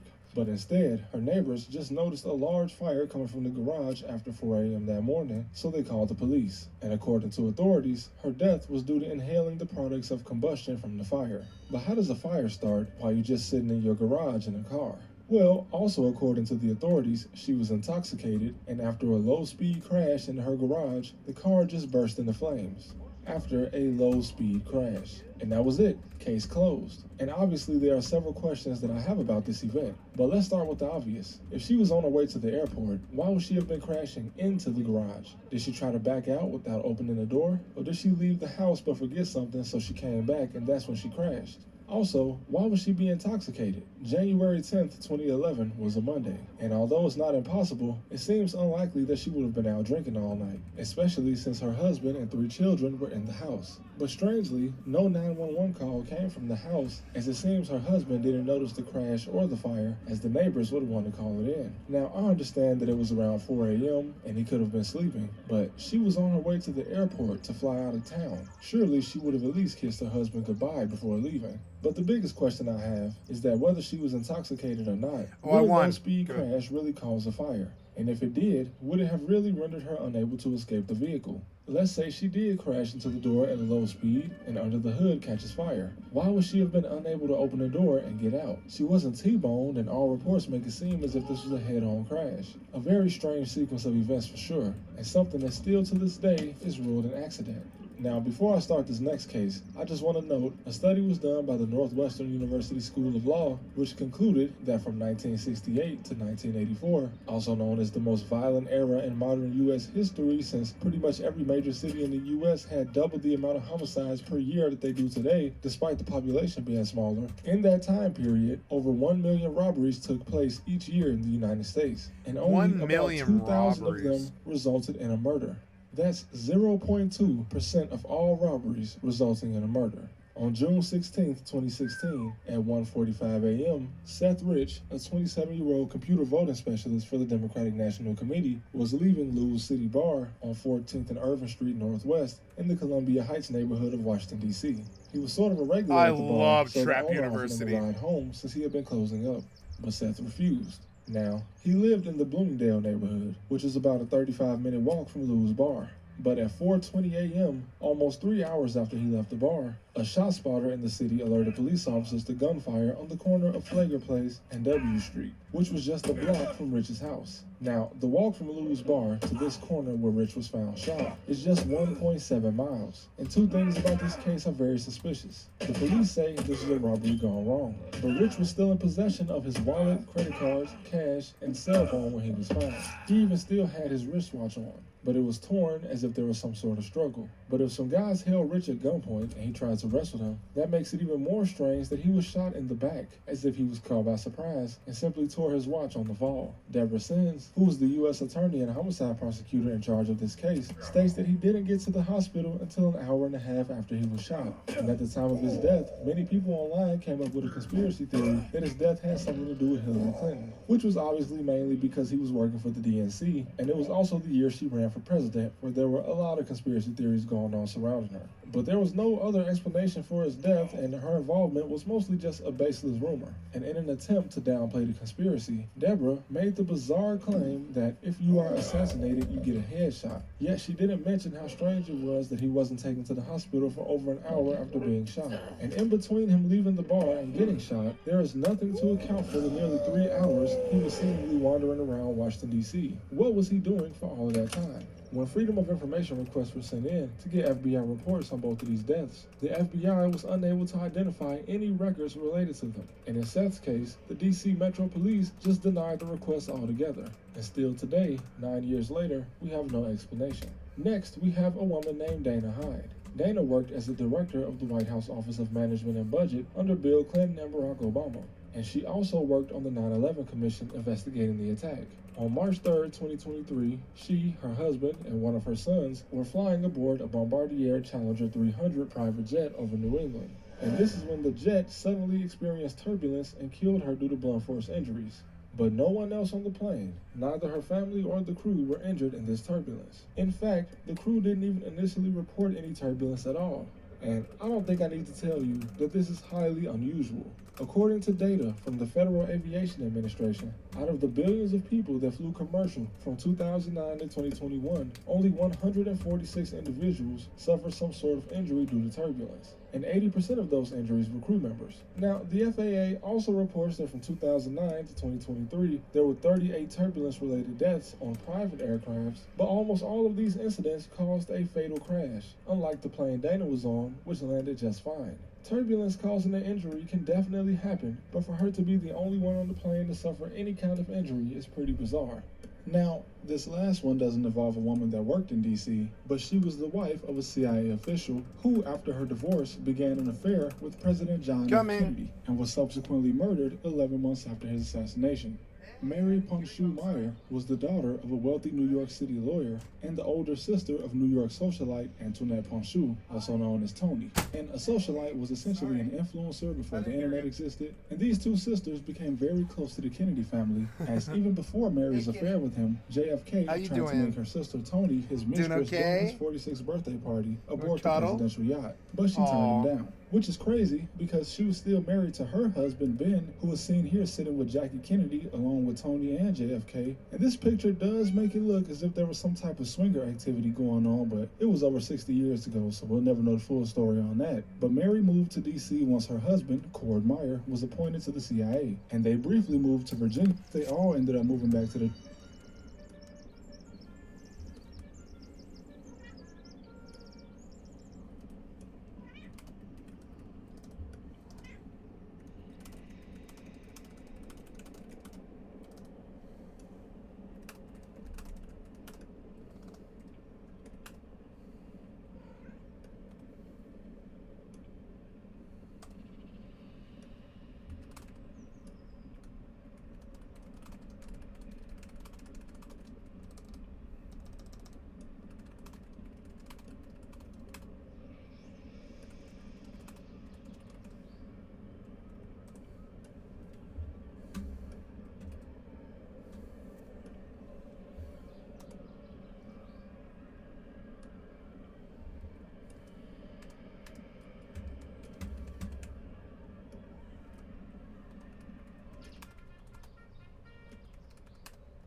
Georgetown neighborhood in DC, she and Jackie would interestingly take walks on the same path she would later be murdered on. But after a few years, she divorced her husband, and by 1961, she was already in an intimate relationship with JFK, and she would also visit him at the White House. But the press and the general public knew nothing about the affair until more than a decade after both of their deaths. But as you know, their affair came to an abrupt end in 1963 when Kennedy was shot.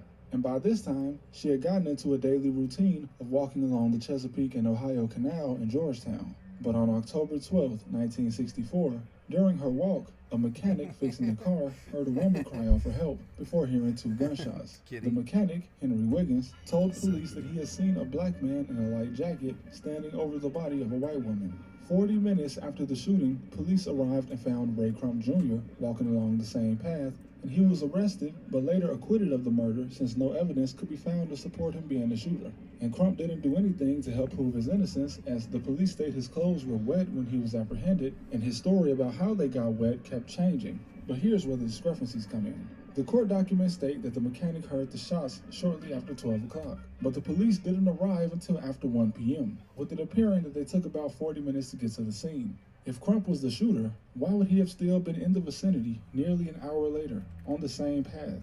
And as for the changes in his alibi, because he was also inconsistent in his story about why he was on the canal, his lawyer wrote in an autobiography after the case that Crump was actually in the area because he was having sex with a married woman. And according to this lawyer, the married woman's account of the encounter matched the one that she was given by Crump himself. but out of fear of her husband finding out, she refused to testify in court and disappeared. And this, along with the acquittal, led to the theory that another black man, possibly affiliated with the CIA, must have been the culprit, but he escaped the area.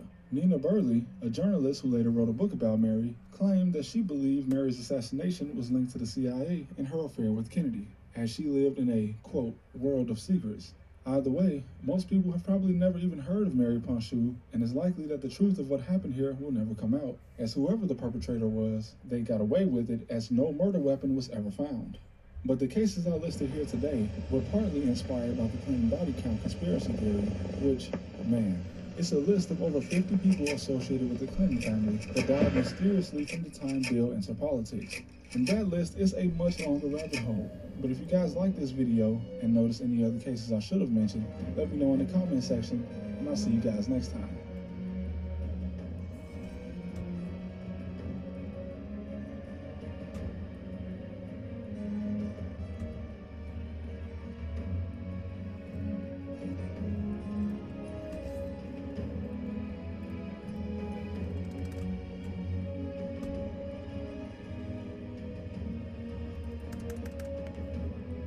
There are more rewrites of the Epstein story than in a Harry Potter fan fiction. It seems like every time I turn around, huge parts of the story, the official story, have been completely changed to the point. The most interesting part of the story are the rewrites, the changes. Many people, like myself, have been obsessed with the fact that the facts keep moving as we move the goalposts. Kitty. First, it was the Epstein list.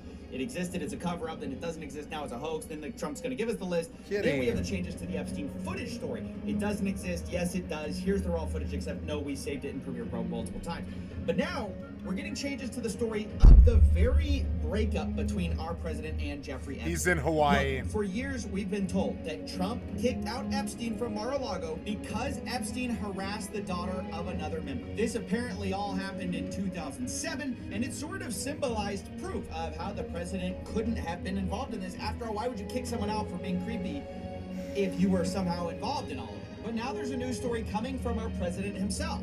He expounded in Scotland about the real reason that Jeffrey Epstein and him had a falling out. He stole people that worked for me. I said, don't ever do that again. 60K on Bouncy Blessed. Oh yeah, I'm up to 100K right quick.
Get off the table.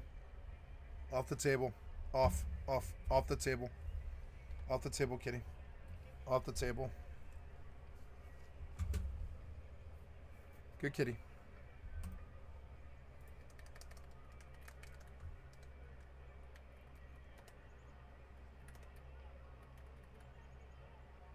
Wanna go outside? No? Okay.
106, not bad.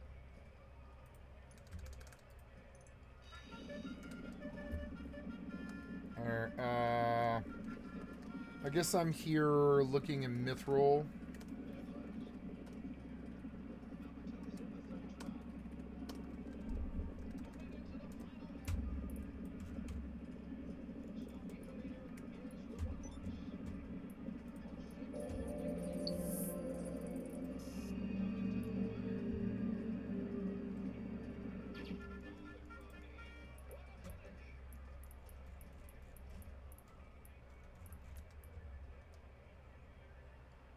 Didn't I bet on that person? No? Okay.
Moon Rocks, 50K, not bad.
Humans and ice.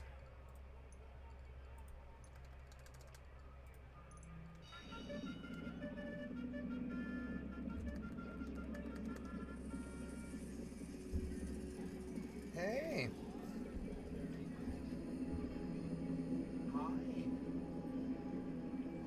Lovely kitty. I love you so much. Yeah, you, I love you. I love the kitty.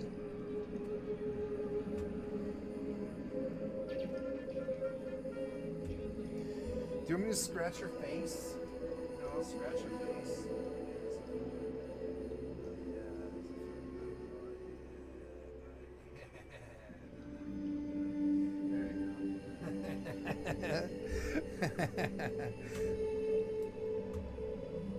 Yeah, it feels good, right?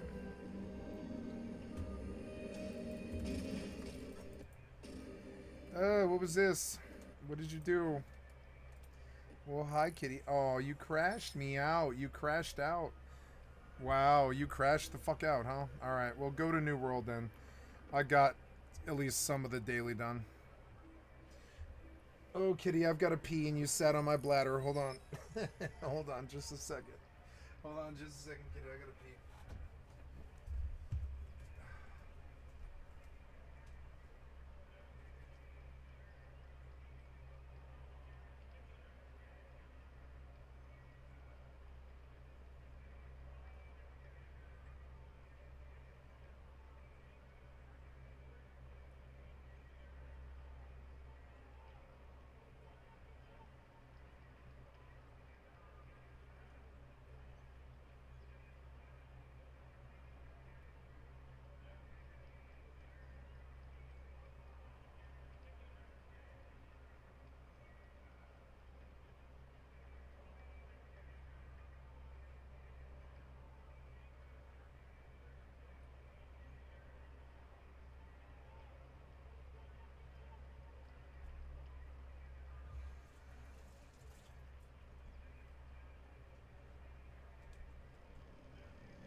Don't worry, kitty. It's okay.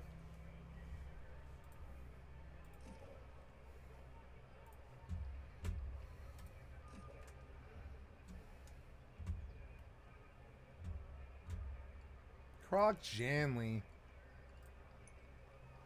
Are you hungry, kitty?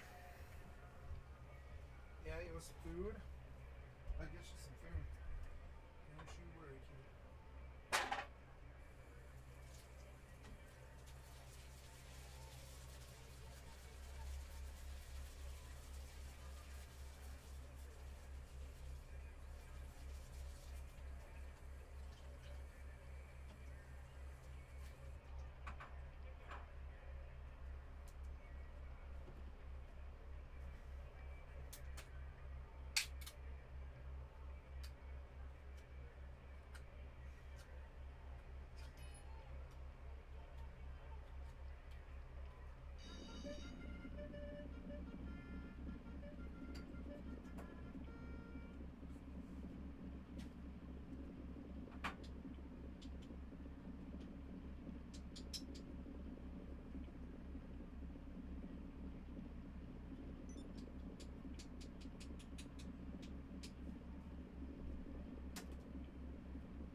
Kitty.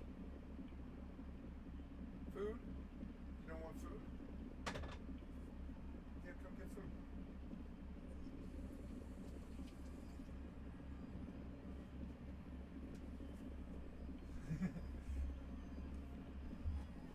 Yeah, oh yeah, that's some good food, right?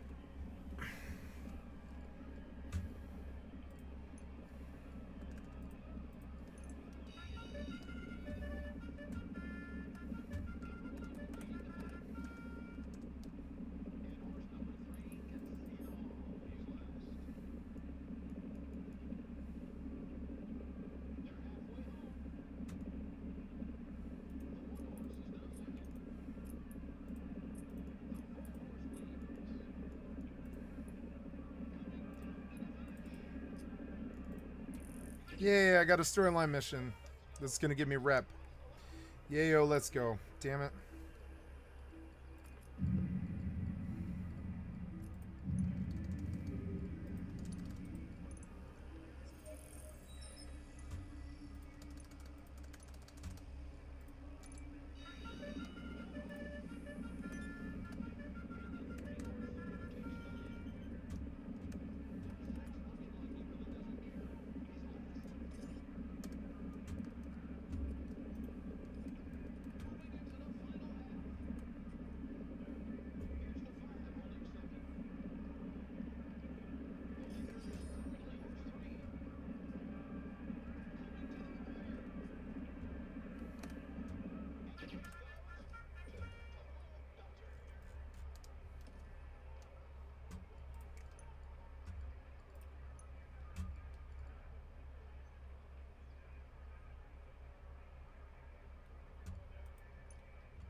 Getting haughty.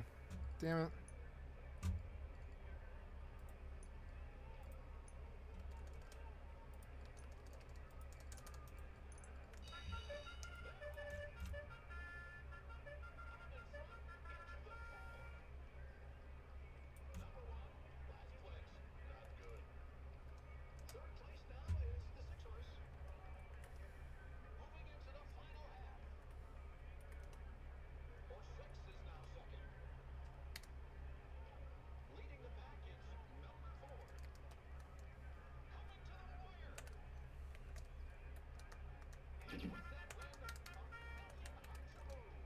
Dexy's runner. Damn it. You keep taking my money. Damn it. Let's see if we can catch a 10-penny bet.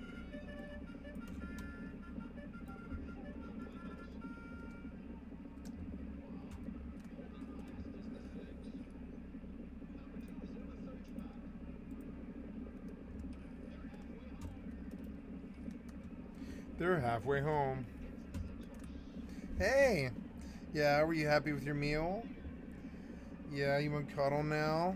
Okay. Hey. Yeah, was that a good happy meal for the kitty? That's good. Some good stuff right there. Oh, careful for your tail, kitty. There you go. Hi, I love you. Let's put you on camera. Hi, kitty, I love you. Cats love me. Something about it. It's the fact that I've never harmed a living being before. Oh, I lost my camera. Hold on just a second. Sorry.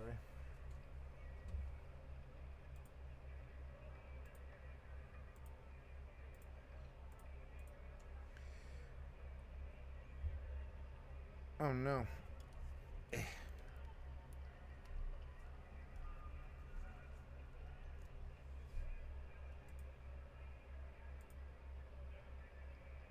There we go. Sorry about that. So, cats love me. I can't keep them off me when they're around me. That like, and I think it's something to do with this thing that like cats don't ever harm anything that they aren't hunting. They are morally sound creatures. They don't really kill anything that they can't eat. And so when they detect that same thing in some other living being, the cat responds very well to that. And the cat can read this very quickly. The cat can read whether or not you've harmed somebody or ever been really mean or violent or anything like that. The cat can read this. They've got like super sensory stuff with that. And so for some reason I can't keep cats off of me. They like cats and dogs, horses, like whatever the fuck. Like I have some kind of animal bond, wit trait thing, or wit trait animal bond thing. I have no idea what the fuck it is, but like most animals really like me because they know that I won't hurt them. They know that I'm a good hunter like them, but they know that I would never hurt them. And so then they're like when they're just disarmed by my smell and the way that I am, and the lack of hate or animosity towards anybody, and they just gravitate to it. Don't you, Kitty? Yep. Kitty wants to get closer to it. She's like, I really like you and I don't know why. Yeah, the cats are like, the cats especially, the cats are like, I really like you and I don't know why. The cat's like mystified by how much she likes me. Yeah, the cat herself is like kind of mystified. It's like a mystery for herself. She's like marveling in it because she's like, I really usually hate most humans, right? But me, something about it. She really likes me. Yeah. Because she knows I'll never harm her. I'm not into that. I don't hide it. I've never done that to anybody. Yeah. Oh, Kitty. Oh, Kitty. I've never harmed a living thing. You should see her right now. Right now, she's like, I can't even get the angle on it. It's so annoying. I can't get an angle on her. But she's got her belly totally to the air, just like wanting me to rub it. Because she knows that I'll never harm her. Yeah. I'll never do anything bad to her ever. I don't have a guilty conscience. I think guilty conscience is something that animals can detect.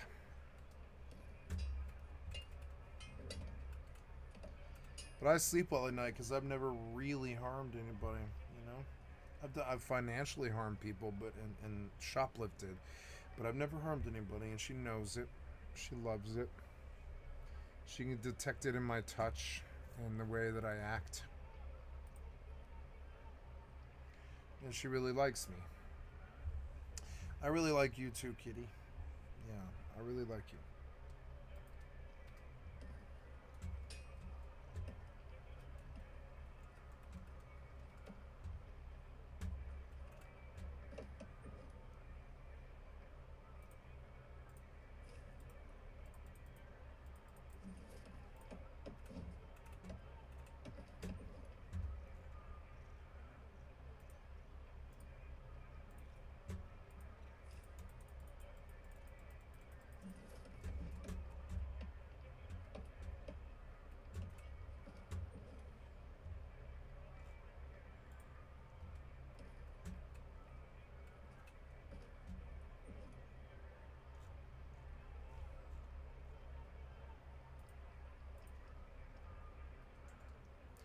There she blows. I'm down.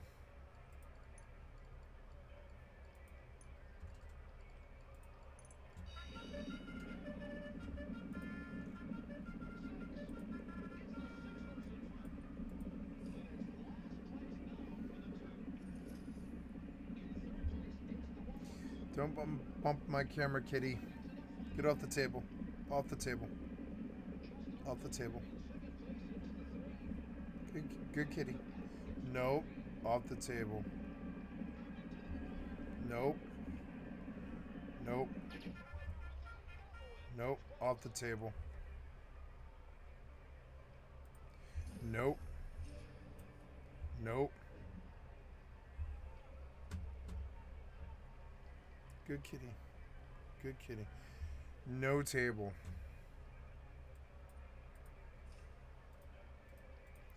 Table. No. No table.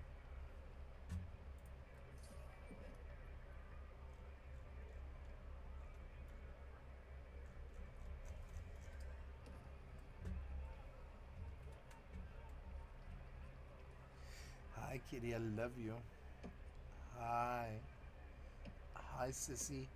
Hey, sissy. Look at me. Hey, sissy. Yeah, you. Yeah, you. Hi. Hi, sissy. I love you.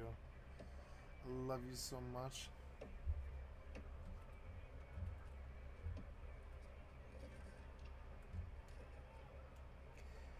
$30K for Hell for Weather.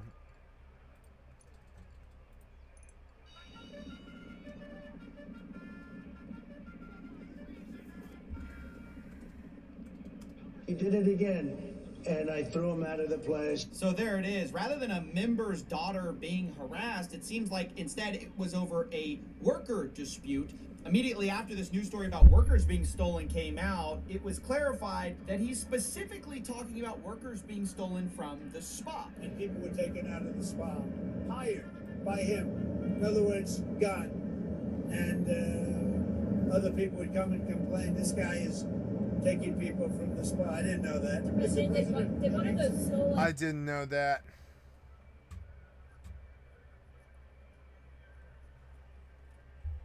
He was answering it honestly.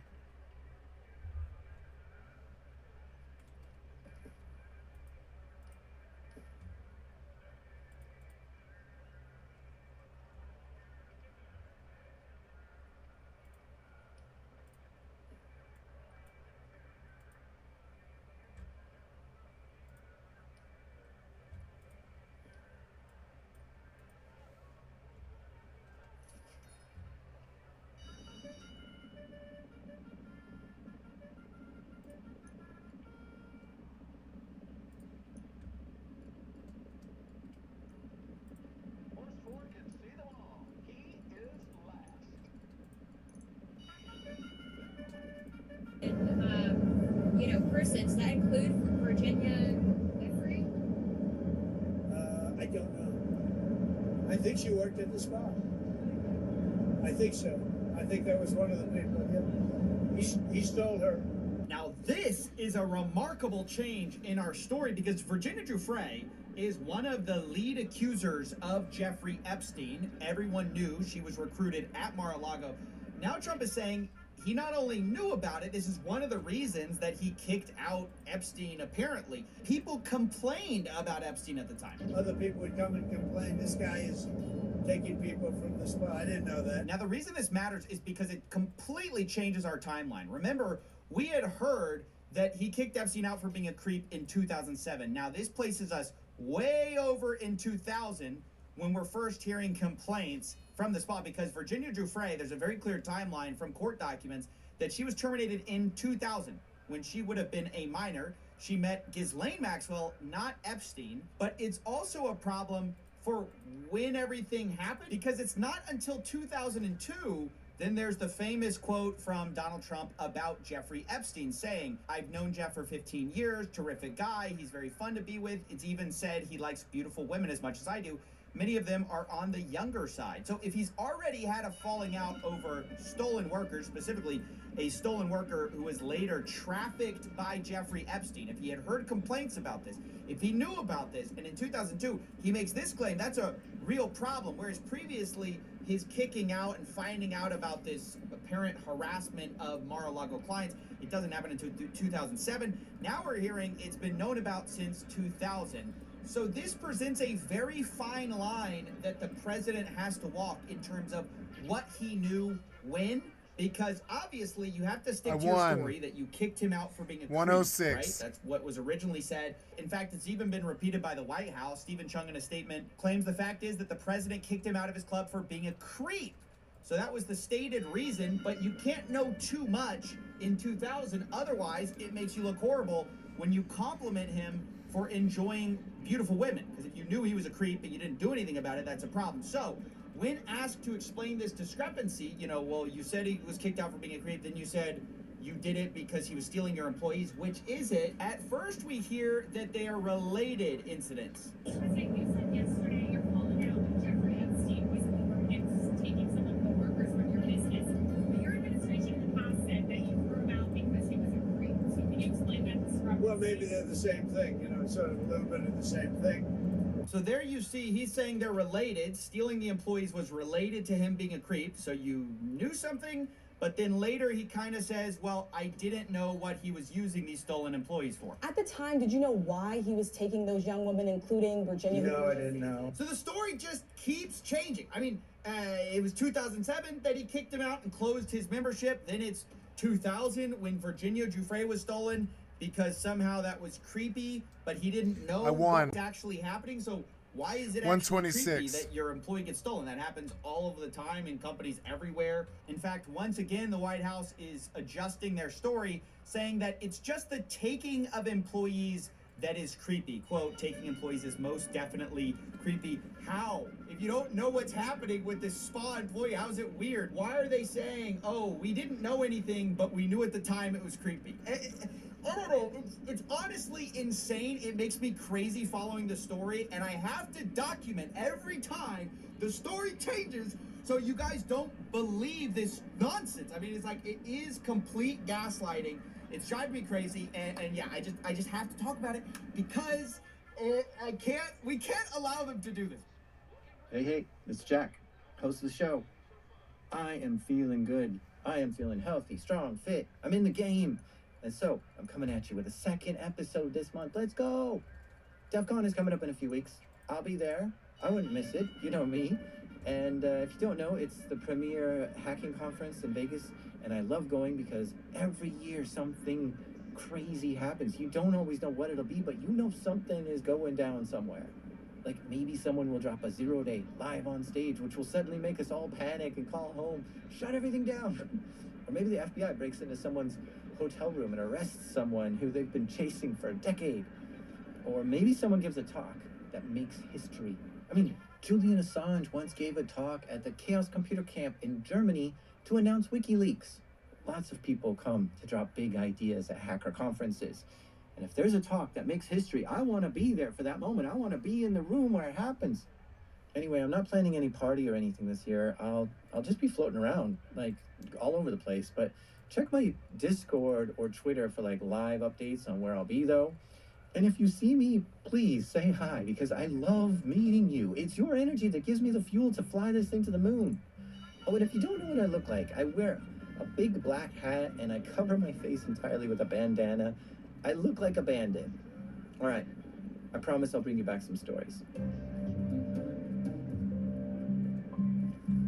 These are true stories from the dark side of the internet. I'm Jack Resider. This is Darknet Diaries.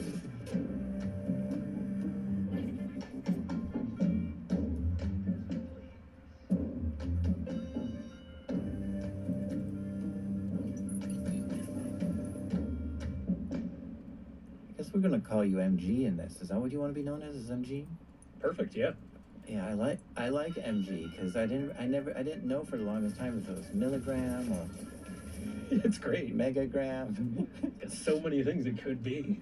That initial mystery, I think, is what intrigued me about MG. He had this raw type of energy to him. He's always building. He goes hard on hacking. He's always in the zone. And he seems like he's part of the counterculture. Like, he's probably got stories, right? And people kept telling me, you should get MG on the show. So here we are. Color me intrigued.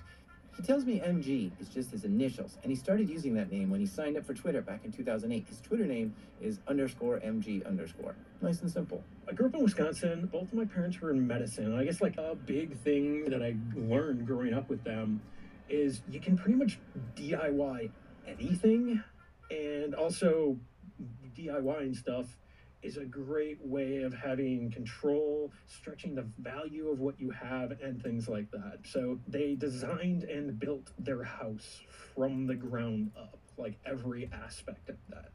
And this was, while they were working full-time in medicine. And of course, raising me and my sister. I think the house started around when I was like in first grade, roughly. So I was just constantly around raw materials, DIY, just tools everywhere. Yeah, but didn't you get into magic also when you were young? Oh, I mean, what kid didn't, right? But no, once I got into, I don't know, roughly middle school, got into magic, sleight of hand, deception, and all that cool stuff. Also got into trouble doing that. Brought a prop cigarette to school, got suspended for not taking it seriously enough. You took a cigarette to school, a fake cigarette, and they suspended you over it? Yes, they did. I mean, there's even more to that story. So yeah, I mean, it was really believable. It looked like the tip was glowing, and you blow on it, and like some talc powder comes out, makes a nice cloud. So it was kind of believable. The teacher was like, whoa, what is this? And so confiscated it. But then they were holding it, and like some of the talc came out of it, and they're like, oh, white powder. Uh-oh. So they called the cops, had them like drug test it. My buddy at the time decided to say, that's not even how you'd smoke cocaine. Did not help the situation at all. But yeah, I think we both got suspended, and mine was specifically for not taking these situations seriously enough. And that was kind of the start of my conflicts with authority. We'll just leave it at that. As MG grew up, he got influenced by his parents being in medicine and was gravitating towards biology. But the seductiveness of computers and technology would ultimately change his direction. I was really into biology until Quake. Quake came out, and that changed everything for me about computers. You had to learn how they work to play Quake, especially multiplayer. Like, first of all, you don't just run an app on your machine. Back then, you're at least rebooting the Windows machine up into DOS mode. You want to connect with people? Cool. You're gonna have to learn how your modem works, and dial-up works, and peer-to-peer connections work. All these other things, and eventually that would migrate into modifying the game environment to play Team Fortress, kind of a modification to Quake itself. And then you got like multiplayer lobbies, and all this other stuff starts happening. And it's like, wait a second, the computer has all these things. You can mess around with this. You can start breaking stuff. Like, they weren't checking client-side content, so you could modify player skins to be way bigger, or have an X, Y, and Z axis sticking way farther out than the actual player was. You can see them coming around corners. You can add a fluorescent coloring to the skin to make them stand out in the dark. That's really cool to me. Oh, that's brilliant. So if you make the enemy model extra big, then you can see them coming and you have the big advantage over. That's amazing, right? That you thought of that. Or the skins of the walls and stuff like that, you can set them to partial transparency and see through those walls. Most video game players at some point wish they had a faster computer. So a lot of gamers get into overclocking. They force their computer to run faster than it's designed for. I didn't. Your CPU. You run the risk of your CPU overheating and can get really hot and melt, which means you need to have a better cooling system. Water cooling is a pretty effective way to cool your CPU, but it requires all this extra hardware. You need tubes and reservoirs and pumps. But when MG heard that people were putting tubes and pumps inside their computers to cool them better, he was in. That sounded great. You get a pond pump, you get a heater core from a car, you go on McMaster Card. First of all, you learn what McMaster Card is, and you're like, whoa, I can just buy chunks of metal pre-cut? Awesome, I'm gonna drill these out in my basement and plug them and create all these water channels inside the blocks, strap that to the processor, the graphics card, just start cooling everything down in the computer, and it just kind of escalates. And you're like, and that was actually a really good example of merging non-traditional computer skills with computers. It's like, okay, we're gonna merge shop class here, or auto skills. When you've got this liquid moving through a multi-metal loop, you're gonna get corrosion unless you understand the chemistry of how to block that with some additives. So lots of really cool stuff to just pick up and learn. Man, I'm the same way. I truly believe that getting hands-on experience is the best way to learn. For me, when I was young, that was looking for cheap or free computers to just play around with, like a sandbox, and build without the fear of breaking them. Having a playground to try out random things was very helpful to me. Like, what happens if you don't put RAM in the computer? Are the fans actually needed? What happens if you disconnect a hard drive mid-boot up, or take out a thumb drive while you're trying to write to it? What if you try to delete all the files? I wanted to see all those things, and I tried them all, because this is the stuff that was interesting to me, and I wasn't finding it in textbooks. And it vastly broadened my understanding of how all this operates. MG's first IT job was at a help desk, fixing people's PC problems. But one of his buddies moved out to San Francisco and started working on the 10,000-year clock. It's a fascinating project that simply asks, can we build a clock that'll last for 10,000 years? Clocks live a long time without an issue. Surely that can't be that hard. When you lean into the problem, it starts to get really tricky. first, it raises the questions, wait, are humans even going to be here in 10,000 years? That's not a given. So if you're going to build a clock that's going to last that long, it kind of needs to function all on its own without humans around to help it. So where does it get its power from? That's an interesting challenge by itself. But then you think about the pieces and parts that it has to be made of. Everything must have extreme longevity. Like, it's got to be entirely made of metals or ceramics. Plastics and rubber is just going to wear out too easily. MG got fascinated with this idea and decided to join his buddy out in San Francisco to see what was going on with that project. And immediately, he was amazed at the DIY culture out there. He met people from Burning Man who were creating art for art's sake. He visited the Maker Faire, which is a really cool place where people show off their projects that they're building. It's so inventive and clever and inspiring. It was like everyone around him there was big into building things themselves or tackling really interesting problems or just had a really unique way of seeing the world. MG found his new home. The 3D printed gun movement, that added a new layer to the whole thing. Let's see, that was Defense Distributed, I think it was like 2013, where they started showing off the first 3D printed guns that were, there's a whole community that was working on these at the time, but Defense Distributed showed these off to the world and with like so much bravado that it was impossible to miss, so everybody took note. And it had this interesting tone to it and this message that I was picking up, which is like creation can also be power and like politics. Like, you can't take something back once you put it out into the world, so you've got to be thoughtful on how you do it, but also you can't take it back. Nobody can take it and make it go away. That, regardless of what you think about, that specific topic, just the larger power and political nature of it was just fascinating to me.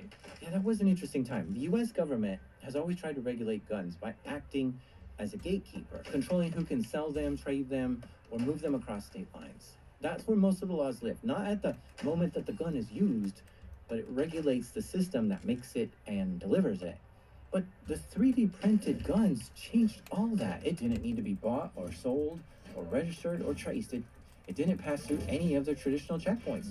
Suddenly, most of the regulations became powerless because you could just print one at home and no one would ever know. That kind of knowledge fascinated MG. There are certain technologies that, once released, change the power dynamics of the world. It changes who's in control. New types of technology allow you to completely sidestep outside the system that was supposed to be there to control and shape you. And yeah, that sort of thing intrigued him.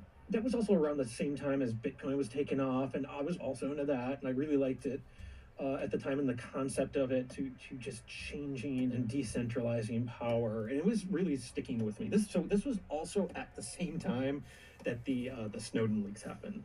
I didn't know at the time what it would be, but I really wanted to participate in that type of creation, right? I didn't know what it was. So, join some of these groups and just kind of help them, like, hey, I do IT, maybe I could help with some of your stuff, or I do security, let me help you. And you can kind of see how the artist works, right? And that's kind of where I was at for a while. So you worked at Defense Distributed? Let's just say volunteered. Another thing that sort of shocked the world was the ANT catalog, which came out in 2008. This was some leaked NSA documents which showed different types of devices and technologies that the NSA had in its possession and could use for missions if you were in the NSA. Yeah, so the ANT catalog, this was commonly misattributed to Snowden. I believe officially it's just another leaker around that time. But the NSA ANT catalog had this just catalog of all this cool espionage tooling, hardware, software, just so many cool things. Like if you ever saw like the back of a magazine with the spy catalog stuff back there, disappearing ink and whatever it may be, this was that time, just with a much higher budget. So one of the things in there was a malicious cable called the Cottonmouth. It had multiple layers of PCBs inside there. It looked really big and chunky, really complicated to make, but it also cost, you had to have at least $1 million to afford this, and for like the NSA customer population of their own department. But you had $1 million just to get 50 cables, so that's $20 grand each. And it's just it was just cool seeing all of these things. Okay, so this cottonmouth cable that the leaked NSA docs showed was wild. It looked like a regular USB cable, but somehow it had the ability to install a Trojan horse on a computer wirelessly. So, like, if your enemy plugs in this cable to their computer, you could somehow get into that cable and infect their computer with malware. Now, for most of us at the time, we were blown away by the technology in this catalog. How was it possible for a USB cable to function both as a regular USB cable, but also have the ability to infect a computer? We were all wondering how it was possible, but MG was actually trying to figure it out. You can't figure it out? It's simple. Projects, helping out at the Maker Faire, and Yep. building random things. And around Yeah, like you have a 3D printer. You couldn't figure it out. I could tell right away. Like you have a 3D printer. You've been hinting at it, so it was easier for me, I guess. But I mean, you have a 3D printer, build a cable that's got a fucking microchip in it that actually like fucking does what you want it to do. It's not that hard. I've thought of cables that had their own hard drives. You never thought of that before? I definitely have wondered about, can I get a cable that has its own hard drive? I've been thinking about that a lot lately, because I just bought this particular HDMI cord that is a digital HDMI cord. You don't have to have a cord anymore. You just plug a receiver in the back of your computer, plug the other side into the television, and then you can run your computer in your fucking, office to your bedroom television, which is what I'm gonna do. And I have access to porn, games, watching movies, all the stuff I download and everything. My normal smart TV does not have a huge range of stuff that I can watch. It's fucking annoying. Stuff that I can stand anyway. Stuff that I can stand. Like stuff that I can stand to watch. My normal TV does not have a lot of stuff that I can stand to watch. It's fucking annoying. I don't know. I'm going to take Omens and Ice just because the odds are pretty high. So how do you do that? You build a microchip plugged into a cable that can just go through the USB to install malware or whatever you want, like a fucking keylogger or whatever. Or I guess it would be Cain and Abel. You guys ever heard of Cain and Abel? So Cain and Abel is a piece of software I messed with way back when I was like, I don't know, 23 or something like that. I'm 43 now, something like that, 42. Cain and Abel is this weird piece of software, right, that totally lets you hack pretty much like anybody. Yeah, and it's basically the same thing as Facebook. I would say, yeah, you can. I've cracked people's passwords with it. I've gone on crazy social media platforms. I'm not a black hat. I just have all of these abilities. I'm not a hacker either. I haven't hacked anything short of like downloaded some torrents or whatever in like, I don't know, like fucking 13 years or something like that. But yeah, 13 years ago, I messed with Cain and Abel, which is an interesting, interesting program that does stuff. And I'm just going to leave it there. You can't download it now without getting on a federal fucking watch list and potentially some visitors from the feds. And honestly, it's not very easy to get. It's not very easy to get. You got to go to the dark web and go get it. You can't get it from a torrent site. They really control that software because it basically is Pegasus. I used it to crack Wi-Fi's around me so I could have free internet when I was poor. 2017, he got an idea. I was like, for months, I was like, I can't afford the $100 it takes to pay Comcast for cable internet. And I can't live off of a crappy Wi-Fi card that gets a bad signal that slows my neighbor's connection down and all this other shit because they just kick you off it. And then eventually I was just like, okay. And I just cracked my neighbor's password, started using their internet. There's this device called a USB rubber ducky, which looks like USB rubber ducky, yeah. And then all it really is it's like Cain and Abel with a USB installer, and it runs the software the minute that you plug the cable.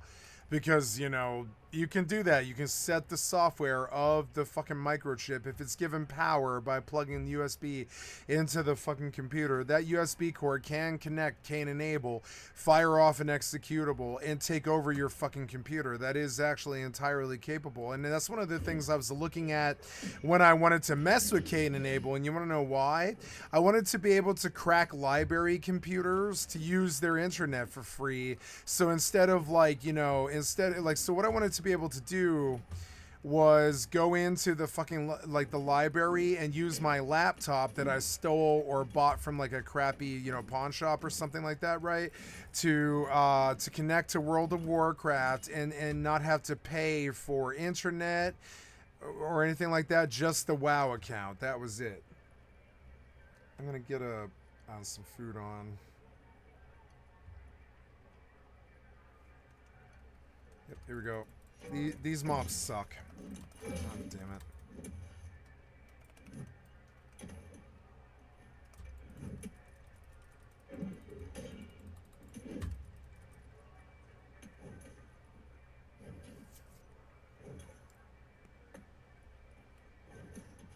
He killed me. That son of a fucking bitch. He did my entire quarter bar in one hit for some reason.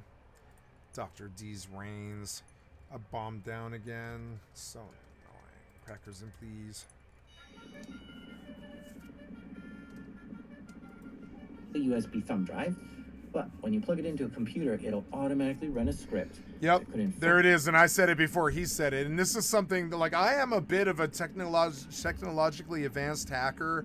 These things aren't foreign to me, and these are things that I could do. The 3D printer is foreign to me, like getting my hands on a 3D printer is foreign to me. And getting the 3D printer to make a fucking microchip is foreign to me. That seems like really crazy tech that I don't have the knowledge to do. But the concepts aren't something that my brain can't fucking come up with. I was desperate to do this stuff when I was like 17 and stuff. I was like, how do I have a free internet connection? There's got to be some way to do it. I used to like look at phishing and cracking and fracking and all types of fucked up shit. And what I ended up doing always was running some crazy NIC card that had like a, you know, network interface card that had a really long range on it that would pick up on all my fucking neighbors, and somebody there has some sort of weak network or free internet, one or the other. And if I didn't have that, I would use my cell phone. And I got very used to like not having internet when I really, really wanted internet to play WoW, you know, mainly. THC, fucking dumb. Gonna go robocall. To your computer with malware. Basically, the rubber ducky was already terrifying, but MG wondered how he could make it even worse. And thought, so I want. wait, I don't want to ruin it. So how could you make that worse? I want to be able to plug in the cord.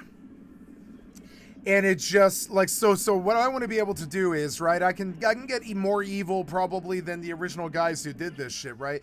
What I want to be able to do is plug my cord into every library computer, every public computer I can get my hands on. I want to be able to plug my cord in and take a dump of all of their fucking text files and all of their fucking images and all of their passwords and all of their information. And you do it by just plugging the cord into the fucking thing, right? And you act like you're charging your cell phone, but what you're really doing is dumping all the passwords, installing a, you know, like some kind of malware, like a fucking, mainly you just want a keylogger, right? So here's what I want, right? I want to be able to go to the library computers 1 week and plug my fucking USB cell phone into a bunch of library computers in the Denver Central Library computer there, and you know, the Denver Library and stuff, and at the Denver Central Library, and then I steal all of the passwords and all the logins and all the emails and all the passwords and everything, and I install keyloggers in their library computers, and then hundreds of people, thousands of people come in there, and they pay for their Netflix subscriptions. They pay for their Amazon. They buy something on Amazon. They pay their cell phone bill, and they're typing their fucking credit card and their fucking information into the fucking library computer phone and stuff, right? Sorry, into the library computer. Which is a phone, if you think about it. It's kind of a phone. It's like something that's not really private. Like, computers are not private, really. So I steal all that information, right? And I don't even have to come back for like another week, 2, 3, 4, 5, 6, 7, 8, 9, 10, 18, 36, 72 weeks later. I'm talking so much later that the security footage doesn't even show who you are, because the time between when you installed the malware and when you go dump that information that you farmed goes by. There's like, and I'm sorry if I'm creating some weird, shitty, random new form of cybercrime just by dreaming right here on my fucking channel, right? But I know this has been done before, and I've messed with it myself. I've definitely tried to run keyloggers on fucking library computers before. I don't know if you guys have done that before, but I did. I was like, I am very aware that there's these people that are playing stuff like old school RuneScape who are paying the company Jagex with their credit card on these library computers. I would watch them do it. They would pay for their Pandoras. They would pay for their fucking, their Spotify. They go in and they pay their power bill or their fucking internet bill or their cell phone bill. And I was like, oh my god, the library computer is a fucking magic. It's like a magic dunk. It's like a magical map of everybody's passwords and all their credit cards and all their information. I was like, if I could hack the library computer, and the problem is the main victims there are poor people. That's the problem. It's people from the lower and middle class that don't have a computer, and I know because I was one of them for a long time. I used to go use the library computer to play old school RuneScape or like, some other weird game and stuff, like just because I didn't have any money and I needed to be online. I would I would go to YouTube and I listened to the newest music, and then I would like go on Spotify or YouTube, or sorry, more like Pandora. I listened to the newest music while I would go to YouTube and look at the main page, the same shit that I do now. But I was like, how do you do that? Ooh, I won with robocall and I'm back up to 115. So I'm like, how do you do that? And so then I discovered that you can easily put a keylogger on any computer, and this is how I caught my ex-girlfriend cheating on me. I never told anybody, but I suppose I'll tell that story on the stream now. But like, I knew my ex-girlfriend was cheating on me when she asked me, I knew when the night she was doing it, because she asked me when I was going to get home, and she hadn't done that in 4 years. She didn't ask me when I was going to get home. And so when she asked me, it seems so out of place. I was like, you're cheating on me, and you're fucking some dude in my bed right now, aren't you? And that's exactly what the fuck was happening too. I went home and she was fucking some dude on my fucking bed. And I was like, what the fuck? I knew the moment she asked me when I was going to be home, because we were together like best friends, like fucking lovers for 4.5 years. And then the minute she asked me when I was going to be home, I knew immediately she was cheating. And so I just went home. She was like, when are you going to be home? And I was like, oh, I'll be home about 3:15, something like that in the morning. She was like, okay, cool, I'll see you then. And then I just went home, and there she was, fucking some dude on my bed. And I was like, I'm sorry, this is over. I just ended it. It's fucking stupid, but I mean, like, that's how security works. If you ask dumb questions like that, it does aggro people to you. It's fucking dumb. But I mean, but before that, I had plugged her cell phone into my computer and used a keylogger to detect the fact that she was texting romantic texts to a dude that I didn't like. And it sucks. Now, I didn't catch her cheating on me that way. I caught her cheating by coming home when she was butt naked fucking some dude on my bed that I paid for. Our bed. I mean, I bought that bed for us. Right out of high school, I bought that bed for us, and she was fucking some dude on it. And that's why I ended the fucking relationship. I didn't actually particularly care that she was cheating on me, because I knew that she was cheating. I mean, I said not knew, but I knew that I hadn't seen her in weeks. I mean, I saw her in the morning for like an hour, and maybe we fuck or something, but really, I hadn't talked to her in weeks. I knew something was really wrong. I mean, I really did. And so then, but I had to confirm by coming home. And the problem is, coming home is okay. I knew that there would be a stage of that where I just would have to catch her in the act. But how I really caught her is I just plugged her cell phone into my computer. I used the keylogger, and I tracked her text messages, and I caught her texting romantic texts to some dude she had been in love with for a long time. And I'm sorry, but that's just like how it came out. That's exactly how it came out too. Now, I never told her about hacking the fucking computer. So when she plugged in her cell phone, she installed a keylogger that told me what she was texting to some dude through her fucking like AOL. But I mean, that's how I caught her. I was my own, you know, I was my own Chinatown detective, essentially. I was like, yeah, you know, I'm just gonna, I was driving me crazy. I was like, I know this girl is fucking cheating on me. I fucking know, but I need the fucking proof before I can justify to my friends why I dump her fucking ass, you know, justify to her friends, justify to my mother, you know, justify to everybody. Like, I was just like, I have to catch her doing it before I can end this relationship, you know?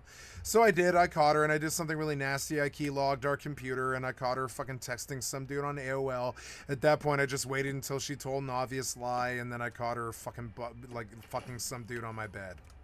It was weird. The dude she was fucking on my bed wasn't even the dude she was after either. She was just trying to see what it was like to cheat. And she picked some other dude that she was interested in, but he wasn't even the main one that she was after. I know all these dudes. And she fucked some dude named Richard on my fucking bed. And it wasn't even the dude the dude that she was after. It was named Roy. And it was weird. When I broke up with her, I was like, aren't you after Roy? And she was like, how do you know that? And I was like, I don't know. I'm just not stupid. But what I really had done is hacked my fucking computer to fucking keylog her texts when she plugged her cell phone into my computer. It told me who she was texting and what. And it was fucked up, but I mean, like, I needed to know. I mean, I didn't want to use, I've never used information like that. I have, but I've not used it more times than like 5 or 6 times since then. Like, you know, just trying to like figure out information of shit that I need to. I could figure out what her texts were, so I did, and I figured out how she cheated on me. It's fucking stupid, but I mean, like, I'm not fucking stupid. I'm not stupid. I've not had the wool pulled over my eyes in like 20 years or something like that, because I'm just not fucking stupid. I just believe everybody, even my mother. I believe that my mother has my has ill will in her heart, and that she may not totally like have my best interests at her heart. You know, I just believe this fundamentally. Do I love her and I believe her capable of it? No. But I don't trust her because I don't trust anybody. You know, it's fucked up, but I just don't. I think trust is something that is earned, and I've not ever had anybody earn it. My best friend, nope, even then. Even my best friend violated my trust when he backed my other best friend, who's dead now, who shot his father and then himself a second later. When my friend Jan made up this lie that I had been protecting my friend Sen, who has slept with his girlfriend, and he just made this up in his fucking head, and then he told my friend Sen, and then they became these weird conspirators together, where they thought that I had just been lying to him about protecting my friend Sen from sleeping with my friend's ex-girlfriend. And I screamed at my friend and never spoke to him again, really, after he accused me of this, because I was like, no, I just haven't been doing anything like that. I'm not protecting my best friend who slept with your boy. And right to his face, I was like, I don't give a flying fuck. I told Jan to his face, I was like, I don't give a flying fuck if fucking Sen slept with your girlfriend or not. You guys have been broken up for 3.5 years. I don't give a flying fuck if he did fuck your fucking ex-girlfriend. I don't give a flying fuck about that. And that hurt him very badly. But I mean, but that was the message that he needed to hear. I mean, it was what I should have told him, and that's what I did tell him. I was like, I don't give a flying fuck if he did fuck your girlfriend. I've not been protecting him. I've not been hiding it. I've not been hiding that. And also, I don't give a flying fuck if he did do it. He's my best friend. I don't give a flying fuck what he did do. I don't care if he fucked your ex-girlfriend. I don't fucking care if he did do it. And that fucked him up really bad. I think it helped him move to the grave. It was stupid, but it was like, I understood that, like, I didn't trust either one of them. I don't really trust anybody. I assume the worst of everybody. Because they do show that to me all the fucking time, you know? So it's very easy for me to catch people cheating. It's very easy to detect if somebody's stealing from me. It's just fucking stupid because I just assume they're doing that anyways, you know? It's shitty, but I do. I just assume that they're doing that anyways, and I keep my eyes open all the time trying to prevent it. So then when they do it, I'm like, well, you know, that's on me. I didn't catch you doing it, you know, whatever kind of thing. It's fucked up to have that little amount of faith in humanity, but I mean, when you've been raised on Hollywood and television and all the fucking twist stories and all the movies and fucking Oscar Wilde and all the shit out there and all the fucking, you know, all the Kurt Vonnegut twist endings and stuff that he did in Slaughterhouse-5 and all this shit, you just don't trust. don't trust anybody. You're just like everybody's kind of like that music video by Marilyn Manson, Man That You Fear. Everybody's some cult in the desert that's elevating some Jesus Christ to take over their community, to put above themselves, who's corrupt, who fucks children. It's disgusting, but it's kind of true. Everybody's a cult. Everybody's some Jesus Christ person who's fucking children. It's disgusting. You look at Donald Trump. It's the same shit.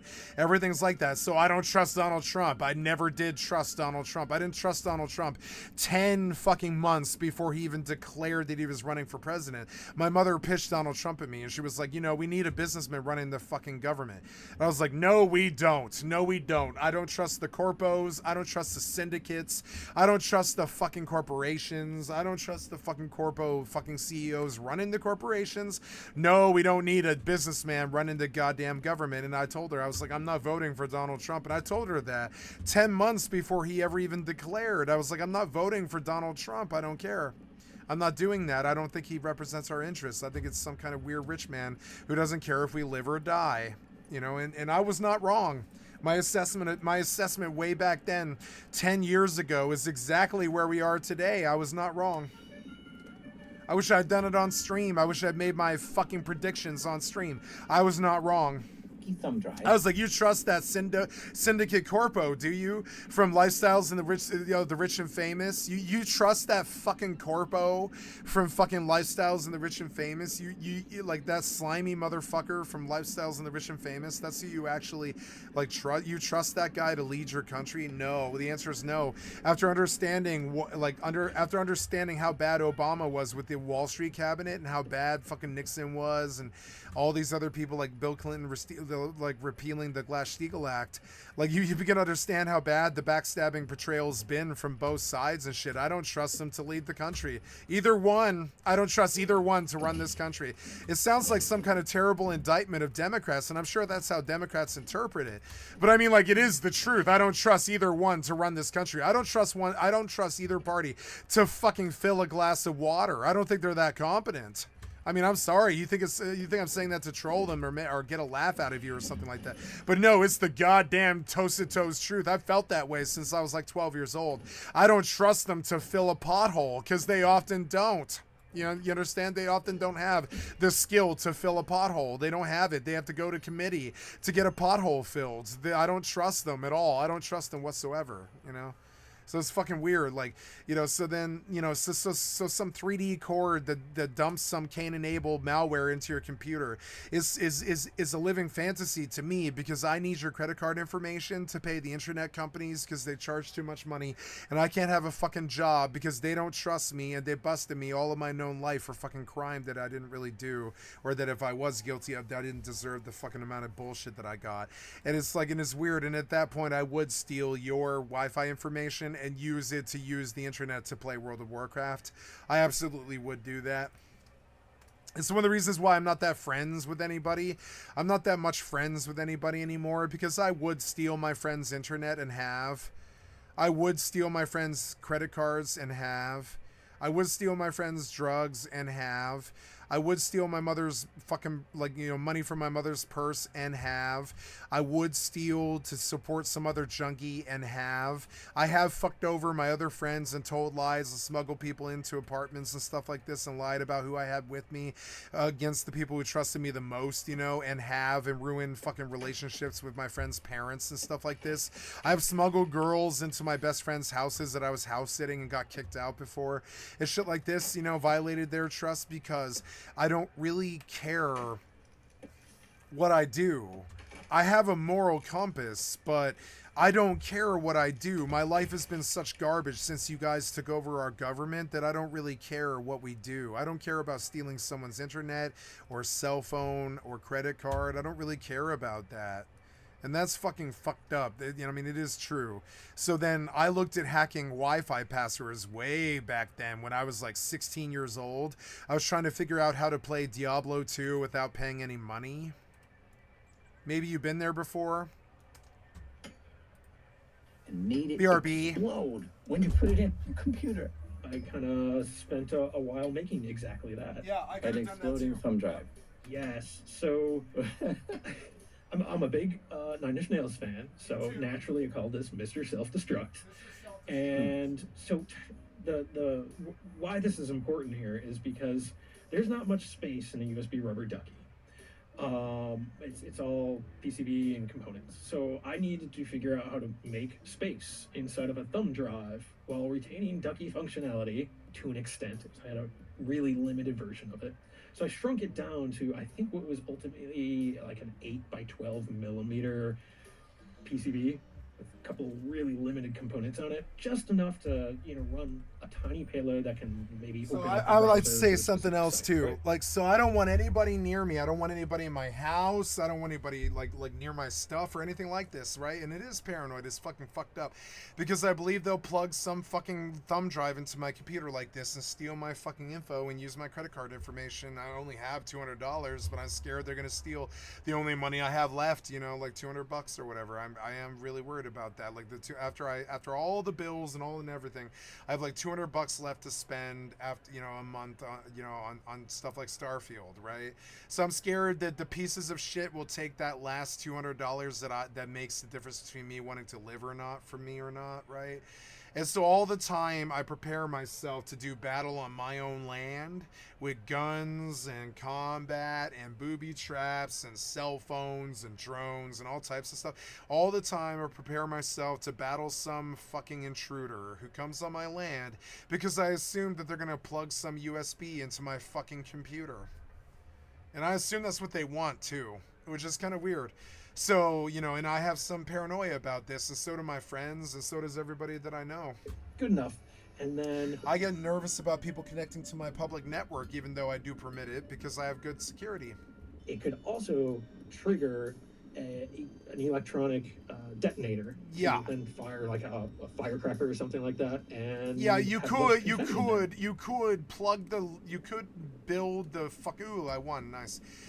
You could build the cord to do something, right? You could tell the cord to spin up your fucking wattage on your fucking GPU and melt your fucking card inside of an hour or something like that, just by plugging the cord in. The cord could do that. The cord could tell your GPU to work at 10 times the fucking strength. No problem. It's a simple script running in MSI Afterburner, right?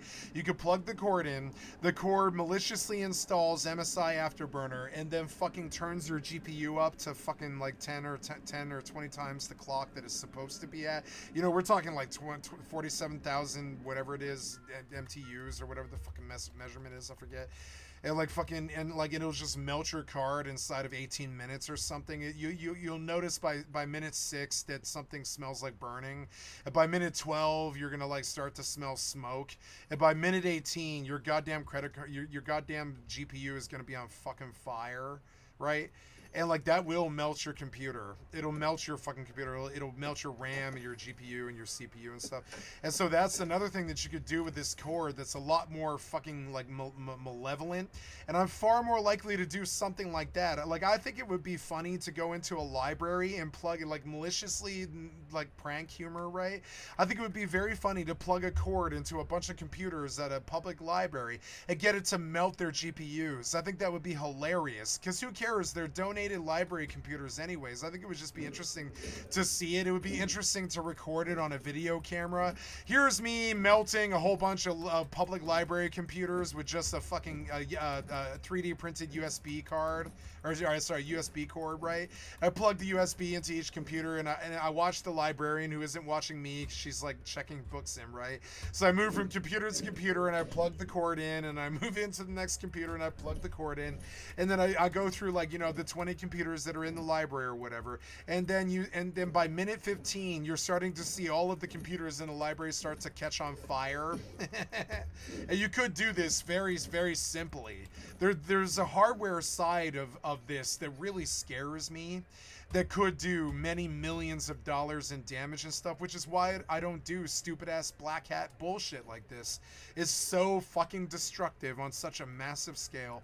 It burns so many cards and computers. It's so shitty. It's kind of like the atomic bomb or something. It's not really reconcilable with morals, like good morals, Hacking, it's not really that good. Hey, I won. Yay. So yeah, when I think of somebody plugging something into your computer, I think of, oh my God, they've got your credit card information, they've got your Google passwords, they've got your, I mean, I don't even want to talk about this because it kind of educates my fucking enemies, right? But one of the reasons that I have a gun by my door, and I mean this too, I could like show you, I've got a gun, I'm not going to show you, no. I'm not going to show you, but I've got a gun by my fucking door, and one of the reasons I've got a gun by my door is I don't want anybody coming into my, I don't want anybody touching my computer. Not because I'm scared of anything. I have no secrets. I've got nothing to hide on my computer. I will surf through my fucking file structure right now. There's nothing hidden. There's nothing weird here. You know, you understand? I will show you all of my stolen stuff that I've taken off of torrents and stuff like this on my D drive. I've got like, you know, I've got games folders that are like deep. You know, I've got on my E drive. I've got games folders that are fucking deep. You know, like deep. See it? Deep. Lots of stolen games and stuff like this. I'm not afraid of anything that's on my drive. I don't care about this. I don't care, right? But what I am scared of is somebody plugging something into my computer and causing me problems for years. I am actually really scared of that, which is why I put a gun by my front door. And while the gun is it's not a non-lethal gun, it is a lethal gun. It's not a gun that could be considered lethal. And my whole goal is to cause enough pain where that person leaves. Well, with the idea of this, I don't intend on killing anybody, right? I want to cause enough pain for that person to fucking leave. So if anybody ever shows up on my land, and this goes to the stream snipers or anybody who thinks that they can fucking fuck with me or anything like that, understand, I'm going to put enough fucking bullets in you that you're going to fucking bleed to death, essentially, but none of them are lethal. None of them are lethal, you understand? We're talking, you know, semi-automatic BB guns and such. You know, I'm going to put enough fucking holes in you that you're going to bleed to death. But none of them are lethal, so I can't be busted for fucking possession of firearms or anything like that. Because, you know, I don't really want to fuck with the system. You know? Oh, please give me this. I don't want to fight pigs anymore.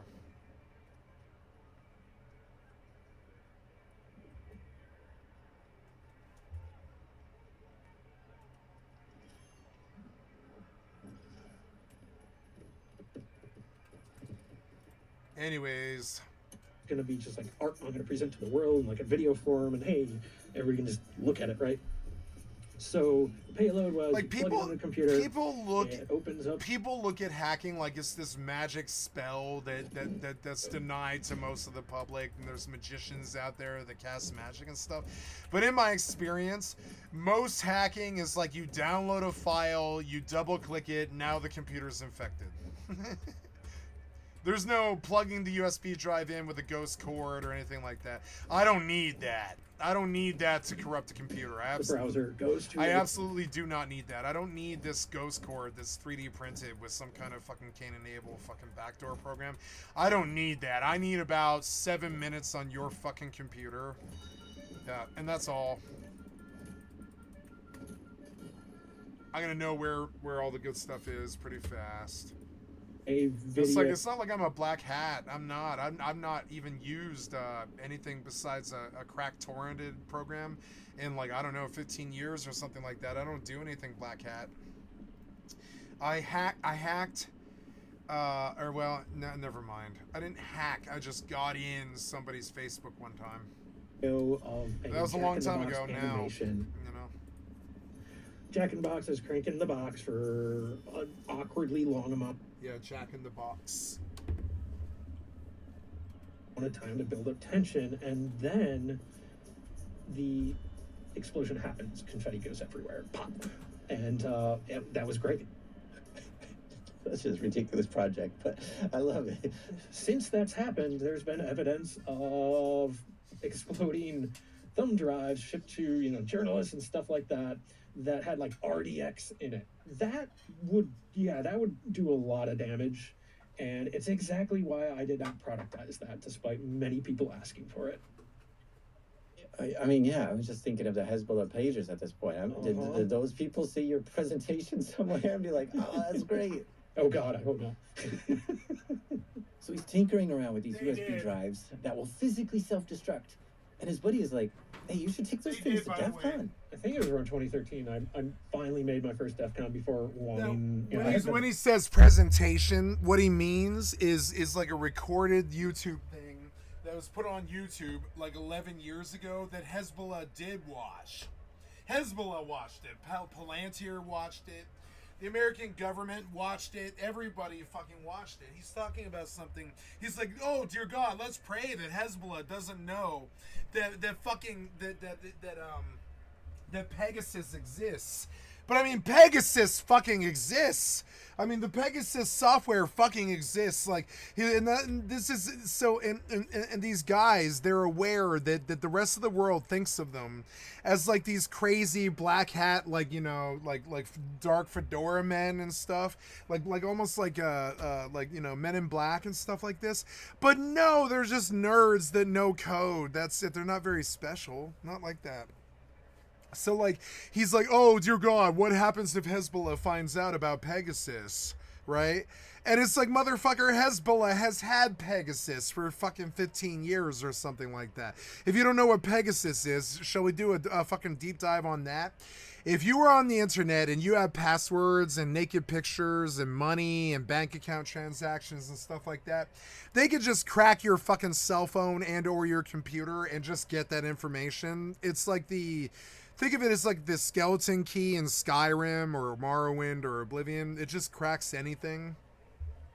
Cain and Abel is a version of it, but it's not really, you know. But they call it the Pegasus software. It's been around since 1973. And there's documentary. He's like, oh God, what if Hezbollah watches my presentation? And they laugh together because they think they're being these super spies and that they're way, way, way ahead the fucking public. But motherfucker, I am the public and you are not ahead of me. You are not ahead of me. We've known about Pegasus for a fucking long time, you know? Like Vice and Frontline got to it like 3 years ago, but I've known about Pegasus since... Oh, I didn't know what the word for it was, which was Pegasus. I didn't know what the name of it was, but I've known about the Prism Project since 2008 or something like that. I mean, I'm talking like 15 years or something like that. And look, you watched me for 4 years. You know I don't sit on fucking software like black hat, white hat, like forums or anything like this. I don't keep up with the software development scene at all. Fuck the software developers. I hate software developers. You know I do. So, like, you know, global spyware scandal exposing Pegasus Part 1, right? It's this thing that they hinted at in Batman, the second Batman movie, The Dark Knight, where every cell phone screen can be filtered to some overall computer that can monitor the entire city and or world. And that was Nolan trying to tell us that Pegasus existed in Hollywood. Pegasus exists. It's existed for 18 years. When I think of privacy and the word internet, I think of oil and water. I don't believe privacy on the internet exists. Particularly because since I was like 24 years old, and I'm 40 some odd years old now. This was 20 years ago. My friend D pulled a couple of free software programs and showed me all of the world governments that were monitoring my high-speed internet. From the Pentagon onto the Russia, to the China, to the France, onto Burkina Faso and shit like this. There is like at any given time like 51 world governments in the first world that can see every website, every word, everything that you type, everything. And they've had this since 1986. Pegasus, which has been used to monitor and track journalists. So if you think passwords mean something, you're a fucking idiot.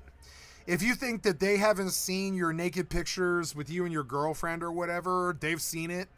If you think that, you have a secret or you sold some drugs sometime and they didn't know, they know. They don't use that information because they've got so many huge blankets of information that they're looking for gems. You know, they're looking to blackmail Donald Trump and stuff like that. They're not looking to screw the public. So the public acts like is this terrible violation of privacy, because it is whenever they use a cell phone or a computer, because they know that iPhone and fucking Android and all these other fucking companies sell their information and all this shit, and they know it. Nobody's dumb.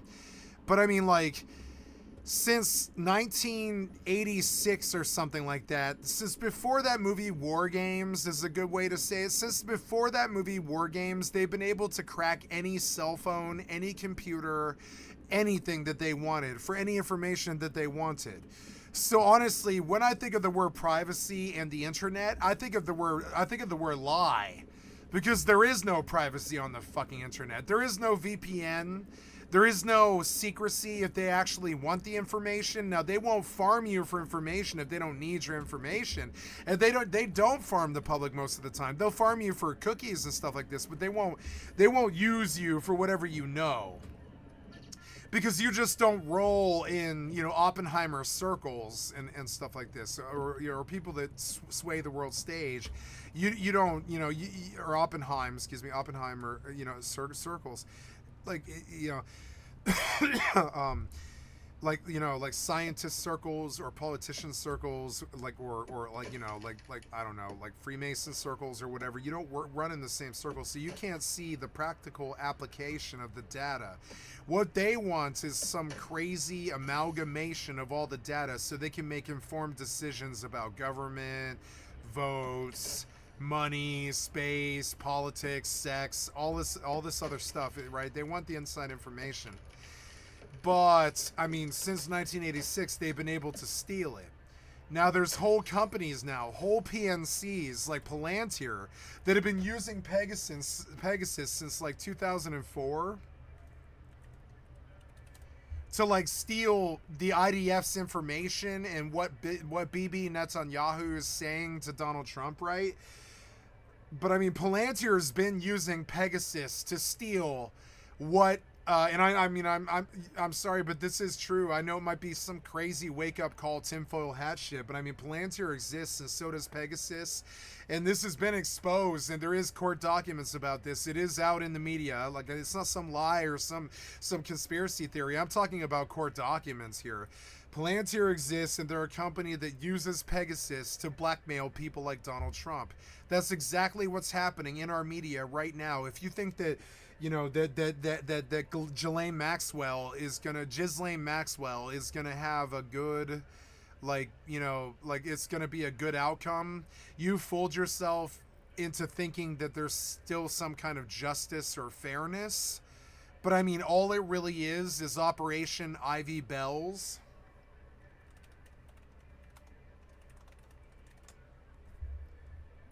It's a joint 1971 United States Navy, CIA, and NSA mission whose objective was to place wiretaps on Soviet underwater communication lines during the Cold War.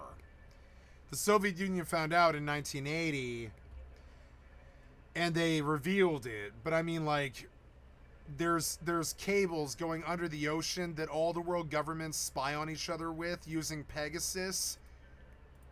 Human rights activists and dissidents across the... I know I sound like a crazy tinfoil hat person, but these statements that I'm making are based off of court evidence. In collaboration with Forbidden Films, like if we go to Wikipedia, and we look up the Pegasus software,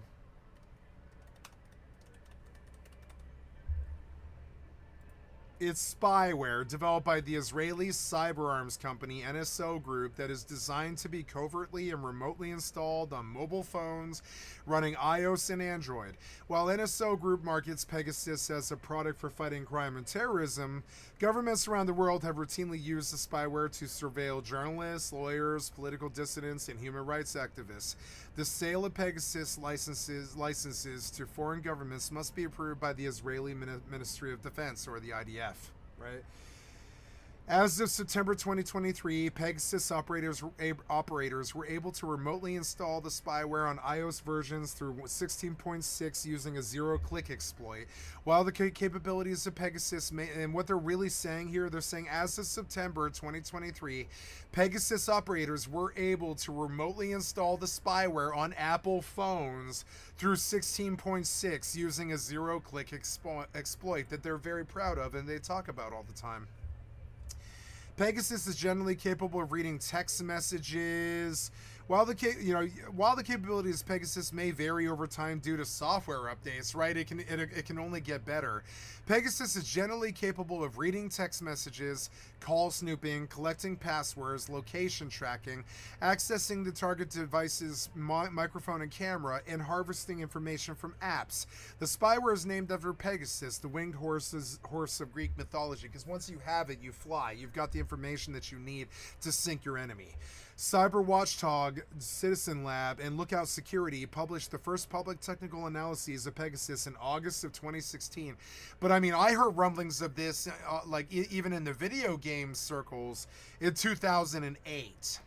I mean, it got confirmed in 2010 when the Facebook sold the entirety of all of their information to the to the NSA in the Prism Project, and so that was confirmed in 2010, and that's when we knew, when Facebook admitted that they had sold all of our pictures and all of our sex and all of our texts and all of our conversations and all of our drug deals and everything to the fucking U.S. government, right? We understood in summer 2010 that the Facebook was a government spy. But I mean, it took until Pegasus got busted in 2016 in a failed attempt to spy on the iPhone of a human rights activist.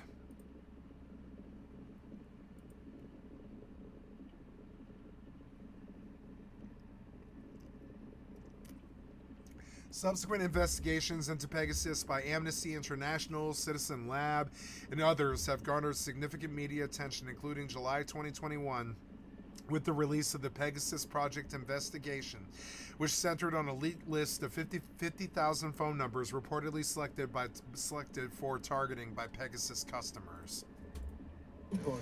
And so then you begin to understand that not only did they just crack the crazy, Benjamin Netanyahu's of the world, they also cracked like 50,000 other people. They didn't just do politicians or corpos.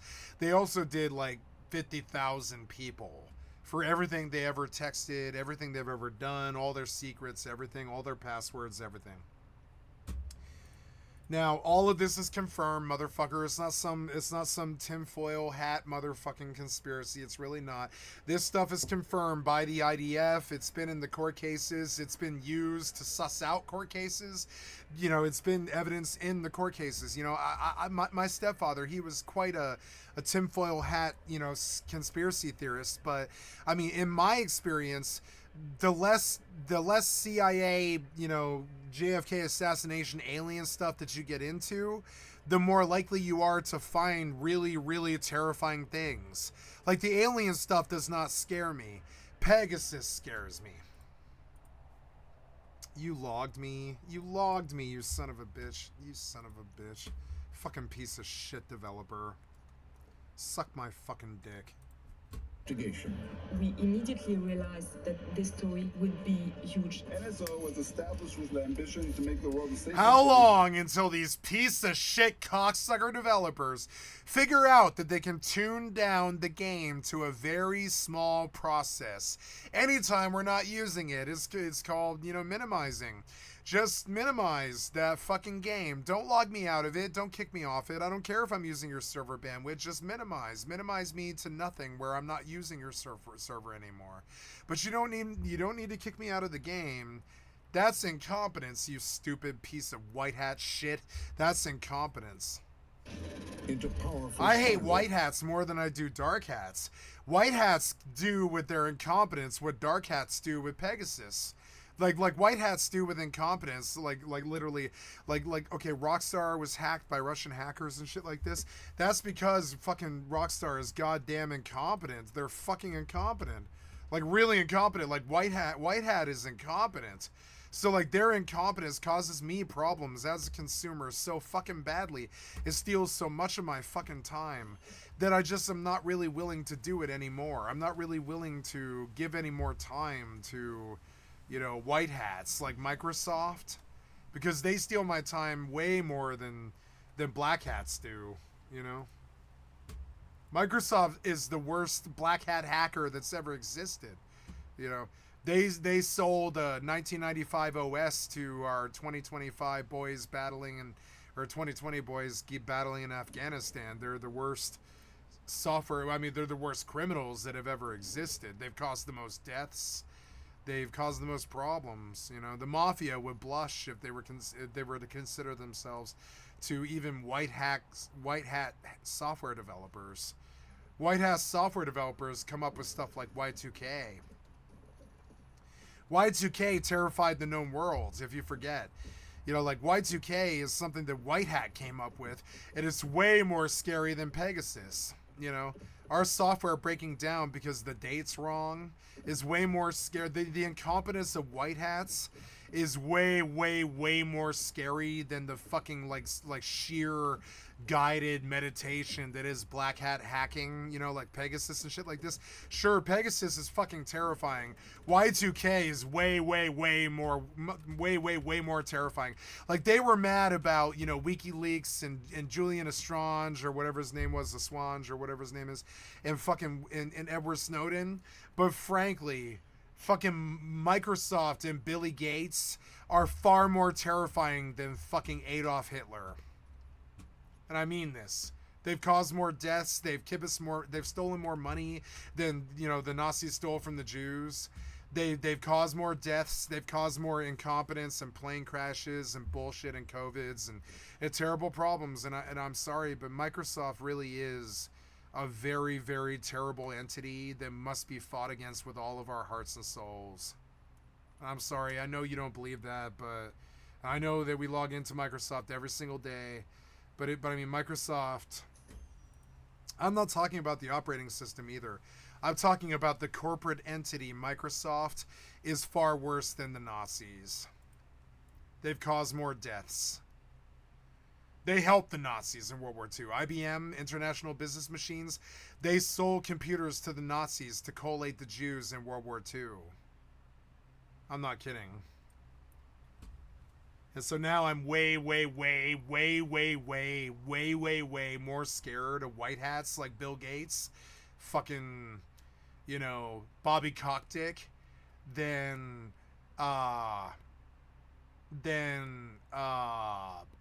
Russian hackers who kip us with our election, right, or anything like that, or I don't know, chomo peddlers on the fucking dark web or something like that, or you know, sex traffickers and stuff. Bill Gates scares me far more than any sex trafficker like fucking Jeffrey Epstein. I'm terribly sorry, but Bill Gates actually has power. Jeffrey Epstein maybe had $1 billion, yeah, and he did it by selling kids to people like Donald Trump, but you know, he doesn't have real power. Jeffrey Epstein doesn't have real power besides his fucking black book. You know, Bill Gates has power.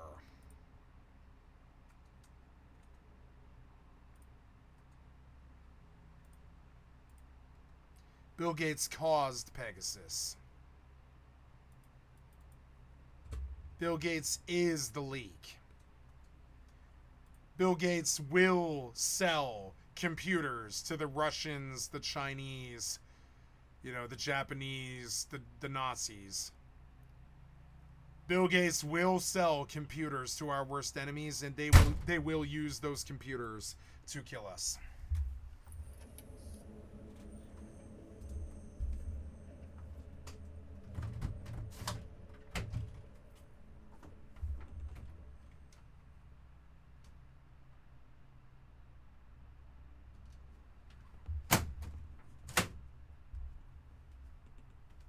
So is it Bill Gates' fault? No. Do I want him arrested? No. I need them to understand how much power they have and how much damage it does to the public. That's it. I need them to understand how much damage they do to me as the public all the time with their white hat bullshit. Their tort lawsuits and their fucking computers and their rent and their shutting down of the education system. They do so much goddamn damage to us all the fucking time. They sold Windows 95 to our boys in Afghanistan in the year 2000, and that shit did cause them to lose the war. It's fucking fucked up. I always wonder what it was.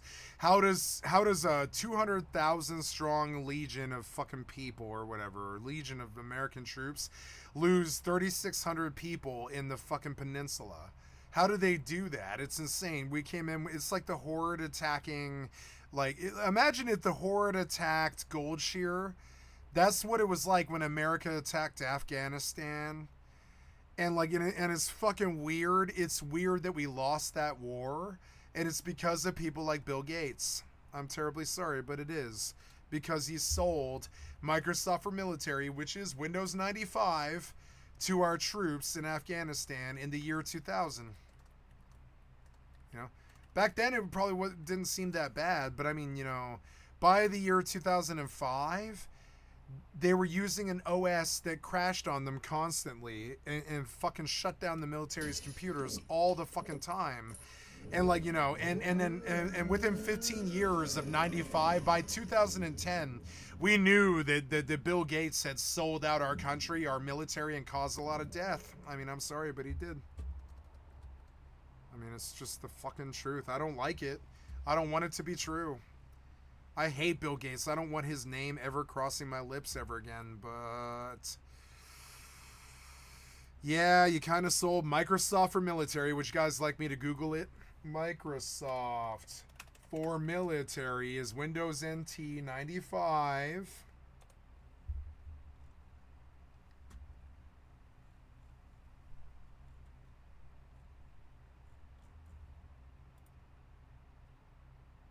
Anyways.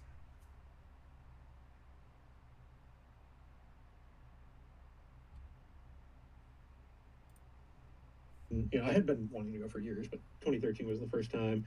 And that's where I linked up with a longtime online buddy, Whitey Cracker, Bryce.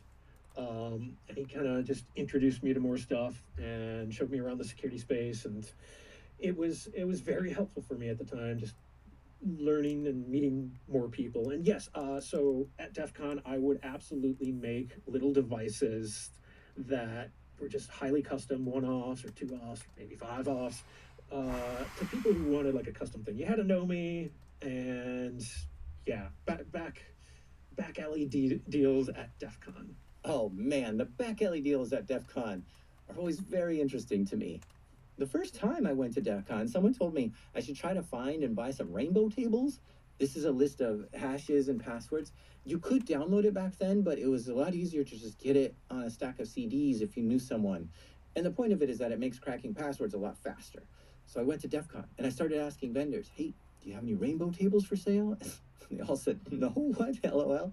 And then eventually someone was like, hey, wait, you said you wanted some rainbow tables? I was like, yeah. And he said, you should go ask Paul. And I'm like, who the hell's Paul? They showed me where Paul hangs out. It turned out to be Paul Asadorian. And when I met him, I asked him, hey, do you have any rainbow tables? And he's like, Paul Asadorian.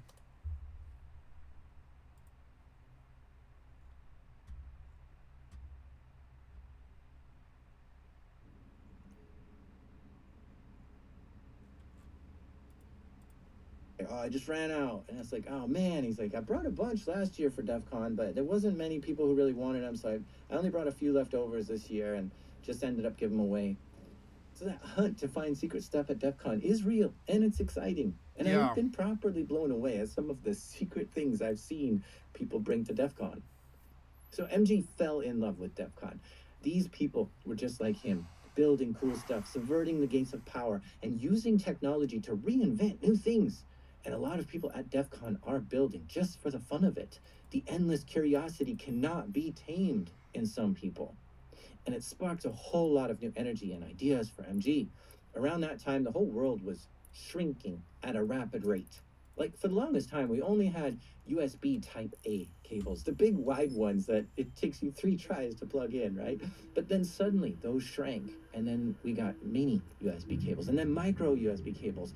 Computers used to be big and clunky, right? Desktops, of course, but even small laptops, you couldn't fit those in your pocket. Hardware caught up. But then the iPhone came out, and you had a whole computer in your pocket. And this brought forth a whole bunch of smaller computers like Beagle boards and Gum Sticks and Raspberry Pis. Tiny computers that you could fit into your pocket, but were also pretty powerful. So while the NSA's version of this malicious cable cost them $20,000 to make, with all the miniaturization of electronics hitting the market, MG was wondering if it was feasible to build one himself for a far cheaper price.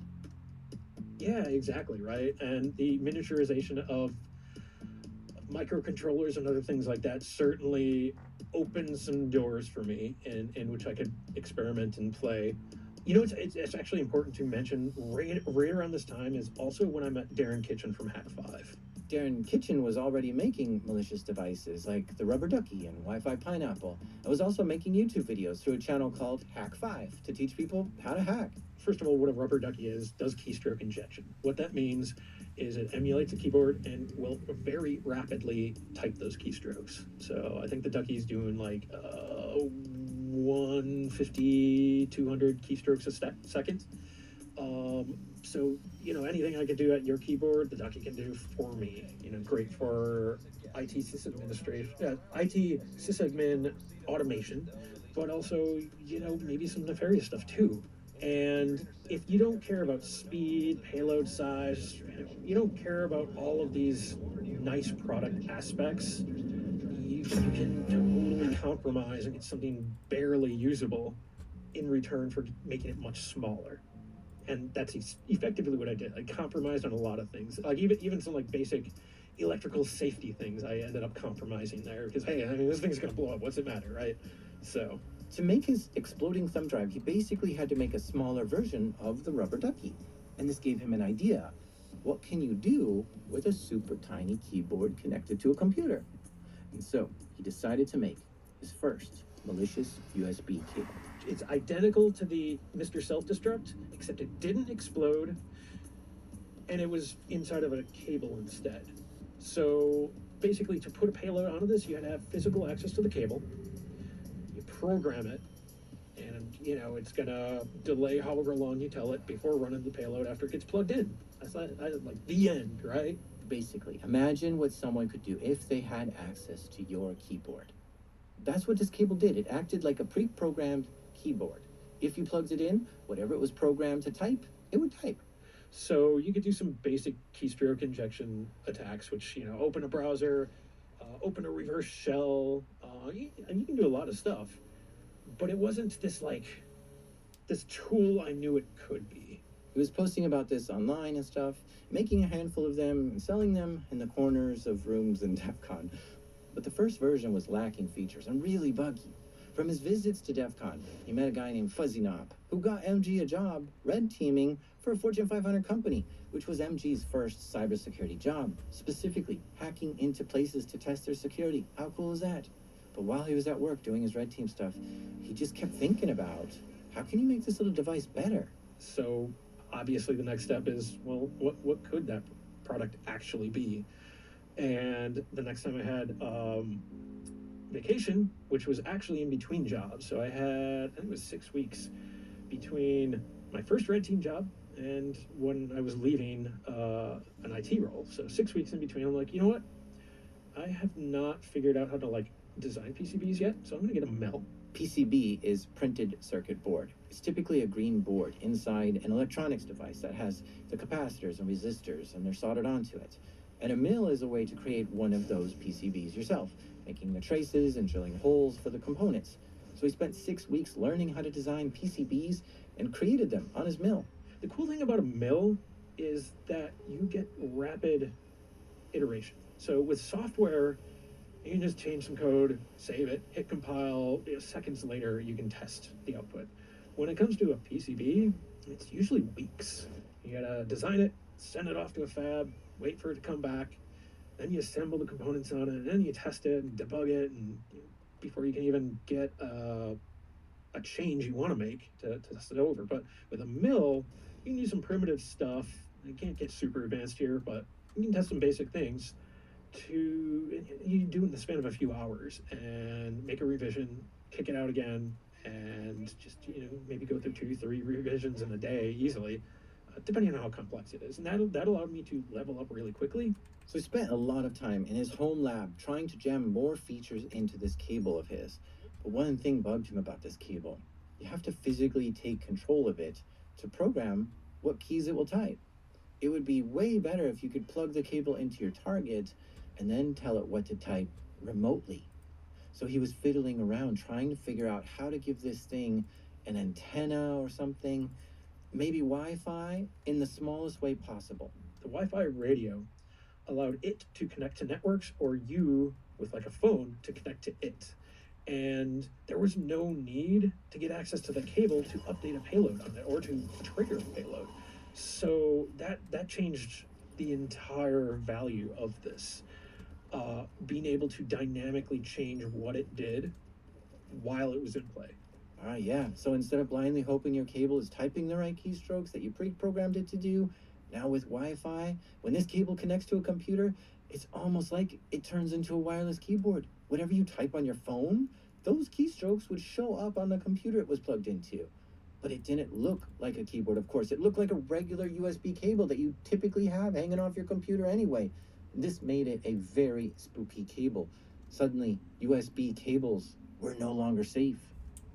And this malicious cable was starting to finally look promising. The first version didn't have a lot of functionality, but this this one's starting to look sharp. This is how white So I came hats up with a talk. name for this cable, the OMG cable.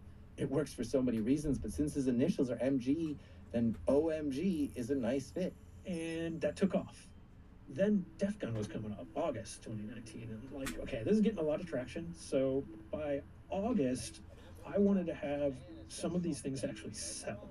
Now, I was making them still from the ground up in my kitchen, basically.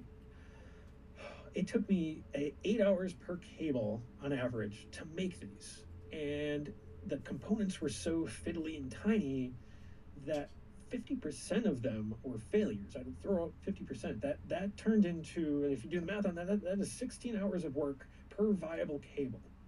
Really not scalable, but you know what? I just wanted as many as I could for DEF CON, right? So I just focused entirely on this in my free time while still doing my red team role full time.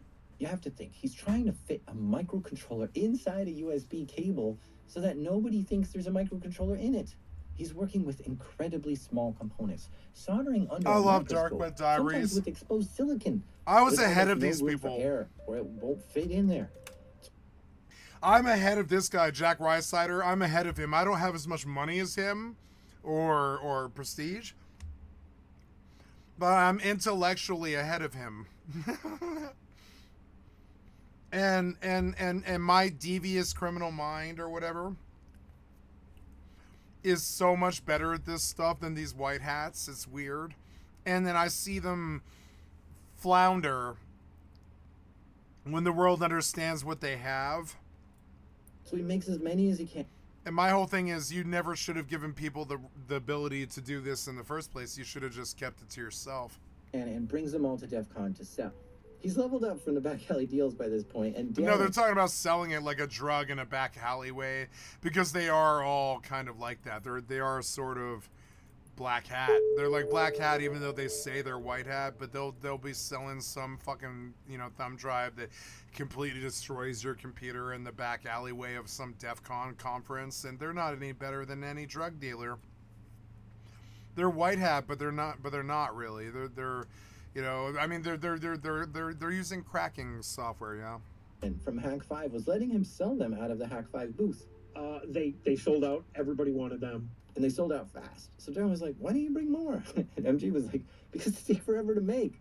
So Darren started teaching MG about mass producing electronics. Okay, let's learn how to do manufacturing. With a 3D printer? I don't think so. You can't you can probably make it faster, yeah, but you probably can't mass produce a 3D printed fucking core, no. And somebody who can do certain steps. So, we got one factory who creates the raw PCB, another factory who yeah, but who puts it all together? Components to the PCB, and another factory who integrates those PCBs into a cable. You're wrong. And even at that point, there was still you're approaching it like a corpo. I think you always had the answer is 3D printer. As stupid as it is, and you can't mass produce like that. To do after receiving them, final assembly, putting the hoods on, gluing the hoods on, running QA, calibrating them, running, putting firmware on them, packing. You have to actually make the cord work. Shipping them off to the warehouse, all that stuff. But anyway, doing any of this outsourcing would have been a huge help for me, and that's what the goal was. So it took about 5 months of back and forth teaching the shop how to do what I needed. Here's a cord that destroys computers. We want to sell it for $50,000 a cord because it takes like, you know, it takes like an entire human day just to produce one, you know? So I get the first batch. This was like the tail end of 2019. I finished. Now, just define batch. Is it like 200? The assembly. I do some basic tests. I flash them, pack them, and I send them off to the Hack 5 warehouse. And like, I think it was January 1st, 2020, start the online sales. This is where I quickly learned it was going to take a lot more work to have a manufacturer do what I needed.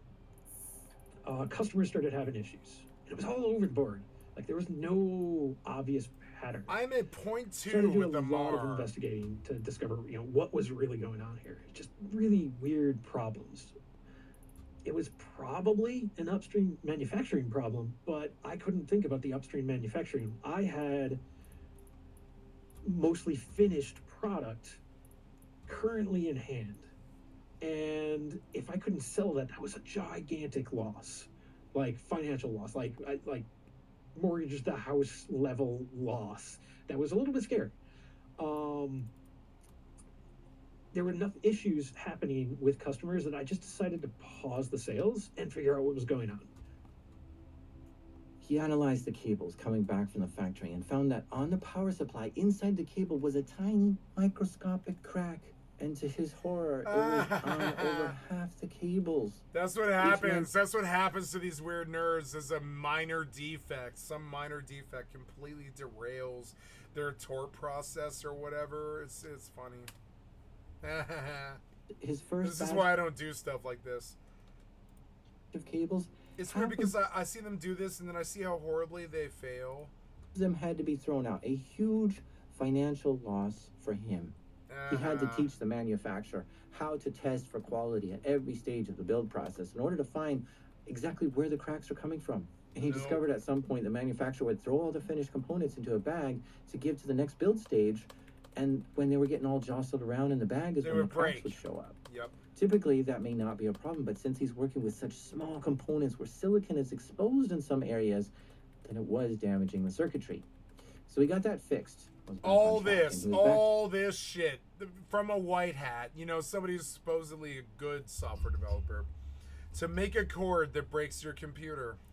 Selling the OMG cables to whoever wanted them online through the Hack 5 shop. Hey, because the money, you know, the money that they can make, it might be white hat or whatever. They look exactly like a normal USB cable, one that you would charge your phone with, and you would never be able to tell that it's a malicious one. Worth $50,000. One of my manufacturers lost an entire box of cables. Oh my god, I would fucking kill them. That's like what I mean. Their entire box of cable was, what is that, like fucking 50 or something? You lost 50 cables, I'll fucking kill you. They're worth $25,000 a pop. What do you mean you lost them? When I handed you this, I said that you should put it in the fucking safe. It's like $500,000 worth of cables. What the fuck's wrong with you? And they're like, I accidentally stepped on the box. I'm sorry, I fell on the box. So the way the cables are configured, they're not very useful. Luckily, they're not hot, so to say. But there's a good chance that this box just got shipped to one of their customers who was expecting totally normal USB cables. Oh my god. So there is absolutely a chance that there are some OMG cables just floating out there. There's absolutely a chance. No, I bet they were all used. I forget the exact numbers. For cell phone cables, and nobody ever knew. 100 or so, which is kind of scary. 100 or so. MG strikes me as someone who just obsesses over making his cable better and better. And it's amazing how he's constantly improving the manufacturing process and the functionality and the build quality. The cable that destroys computers. For the first several years, I wasn't trying to focus on profit here. I was just, every dollar that we ended up getting that turned into be profit, I would put it right back into just improvements, R&D, because it was a passion project. And I mean, it still is, right? But that just allowed me to focus cable that so destroys many trivial computers. things. The cable clips themselves, so people would routinely lose their cables. So we started creating these fluorescent clips that we would include with the cables to prevent that, right? You can take them off if you don't want it, or just keep it on, whatever. But you know, this is I'll make this one short, but it's another example of scale in a hilarious way. It's so simple. So you know, I'm 3D printing all of these little clips, these fluorescent clips, and they're great when you got a few of them, but when you got 100,000 in a bag, they start getting tangled. So that's really annoying to pull out tangled clips when you're trying to pack envelopes. So, you know, redid the design, you know, okay, now I've got tangle-free clips, and, you know, and then we got the woven cables, are more snagless and things like that. And how can I speed it up so I can get a bed of, you know, 600 clips on a single 3D printed bed without it cascading and falling apart? And, you know, how can I improve the labeling process from a handheld labeler to an automated machine done labeler? Probably doesn't make financial sense to do it, but it's fun to automate and obsess. So yeah, point being, I have the opportunity of obsessing at the sacrifice of profit. Now, over time, his cables have gone through many revisions, a lot of feature upgrades too. So if you were to buy an OMG cable today, here's what it can do. It comes in all types of different forms. It's got a USB-A or USB-C active end.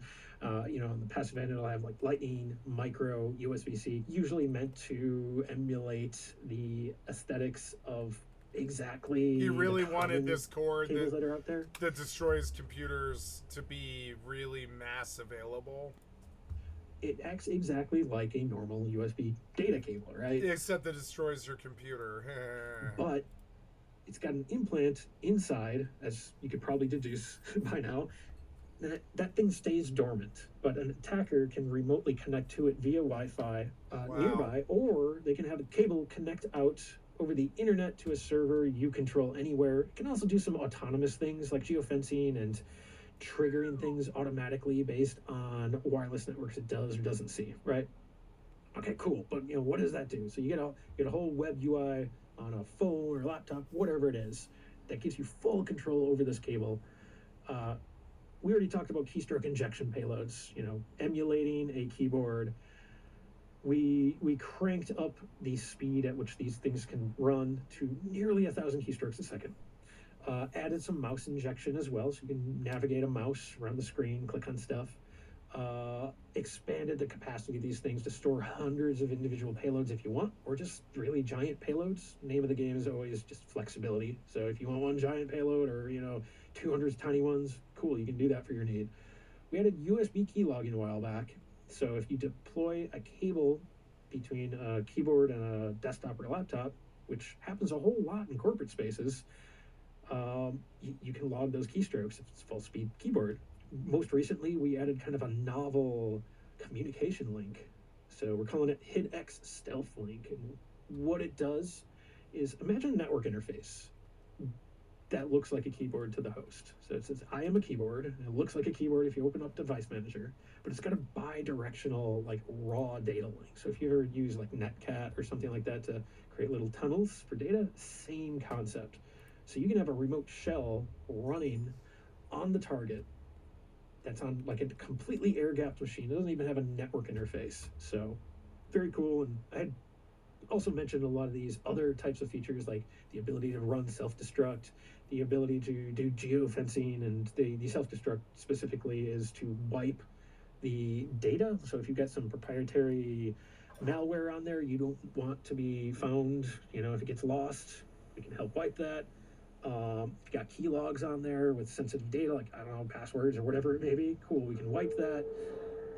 Can also disable the cable so that it just stops acting like a cable, and hopefully that'll encourage your target to throw the cable away and get it out of play. And that's kind of just a high level of all the different things it can do. Yeah, this thing is pretty scary.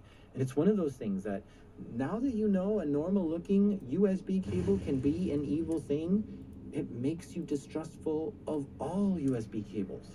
Like, if you see a random USB cable sitting around, it might be some sort of trap that someone left for you, hoping that you'll plug it into your computer so that they can get into your computer. I've got it in my hand here, and I'm looking at it compared to another cable I have, and it is identical. It's crazy how. Nice. Which one is it? iPhone 1 Lightning. C to Lightning or A to Lightning? C to Lightning. Oh, nice. So, funny story about that one. If you hold up these C Type C ends and look at the white hoods, I delayed that cable by, I think it was a couple months, because it was 0.3 millimeters longer than the actual thing. So I was like, oh man, it matters. It didn't really matter, but at the same time, the guy who does the front end work for us is blind. He was a customer originally when we released the keylogger edition of the cable, and he came to me. He's like, "Dude, I'm feeling these two cables side by side, and I cannot tell the difference." So that was amazing to me. Yeah, it is remarkable. And I mean, going back to the ant catalog and Cottonmouth, I wonder if the NSA has bought like 1,000 of these to be like, oh, this is so much cheaper than the $20,000 per unit we have, and it has way better features, and we don't have to run the R&D and all that sort of thing. You have any idea? I mean, I've heard some whispers that I probably shouldn't talk about, but I'll say this, is that there's many reasons why that could occur, which, I mean, sure, price point, yeah, absolutely. Maybe ease of use. Like, I can't really speak to what the product experience is of their stuff, but I suspect. But here's another thing, is deniability. Like, if you find a Cottonmouth cable, you're going to know where that came from, right? Or especially if you're certain intelligence services, you're going to have a good idea of like who made this highly custom hardware. But if you're seeing something off the shelf, there's some deniability in there for NSA as an example, right? Like, I don't know where that came from. It's just off the shelf OMG cable, right? So I would imagine, yeah, I have certainly talked with numerous people who are in that space, whether directly or kind of third parties employed by them to do tests and stuff like that, where these are absolutely in a whole lot of those types of environments for various needs, whether it's testing, third-party assessments, like red teaming, stuff like that. I've talked to police departments, stuff like that, who are using for all kinds of different needs. Yeah, but again, it's that interesting aspect of circumventing things, right? Like, so before, Cottonmouth was only available to U.S. intelligence agencies and maybe Five Eyes. But now the OMG cable is available to the world. So all of NSA's adversaries also have this. And that is interesting, that the technology isn't only in one person's hands now, but that there's a level playing field of like, nope, we've got that too. Yep. I mean, at the same time, like, I think it should be. Like, if I could have made that the way I did, I feel like others can make that, and therefore, it was just a matter of time. Whether or not we heard about it in public was probably the only question there. That's an interesting way to look at it, right? It used to be that only an exclusive group of people could get their hands on such a thing. And now anyone can. And yeah, that's scary that this thing could be anywhere now, but maybe the bigger danger here isn't when the cable went public, but when it was kept secret. When the only ones who had it were shadows, people who didn't want you to know they had it, people who didn't want you to know this existed, people who didn't have to follow the law. I mean, compare it to smallpox. For centuries, people died of smallpox, and we had no idea why. But then we discovered what it was, and we learned how to contain it. And then we learned how to fight it, and then we learned how to defeat it. But in that process, we learned how to weaponize it. And that's the double-edged sword of knowledge. We're in danger without it, but we're dangerous with it. We're going to take an ad break here, but stay with us, because when we come back, MG's going to tell us stories about how this cable is used in the wild.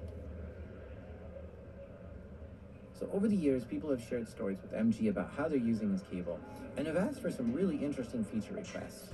One story he was told was from someone who's a red teamer for the DoD, the Department of Defense. That is, his job was to try to hack into the U.S. government's networks to test their security. This team posed as an Xfinity tech. via email and phone.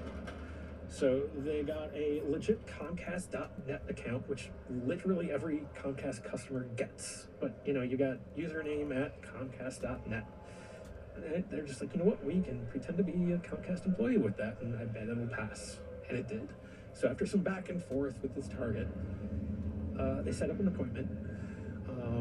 They found some Comcast/Xfinity clothing at a thrift store, stuff like a hat and jacket. They did some OSINT, found some fake IDs, printed those out. They show up. They say, hey, we only need access to the MPO. MPO is a main point of entry. So that's like where the line comes into the building, typically like the basement or something like that. Tends to be a lower security area compared to like the server room. So they're given access, and they install a small device that allows them to remotely disrupt that line, the main line of the ISP, in the future. So they leave, they wait a few weeks, let everything kind of just settle, and they start causing disruptions. They return on site. They ask to look at the MPO first, which lets them reclaim that remote device that they had planted. They say, it's not fixed.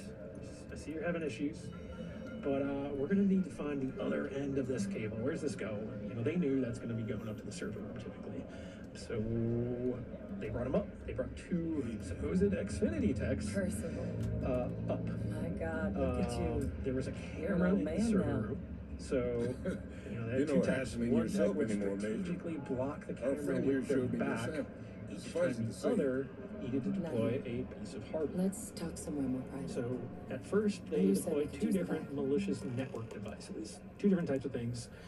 But then they see a server with a monitor and a keyboard hooked up. There's a USB cable hanging off of it. I think it was an Ada Micro. It seemed to be for charging a wireless mouse, right? And there was a wireless mouse nearby it.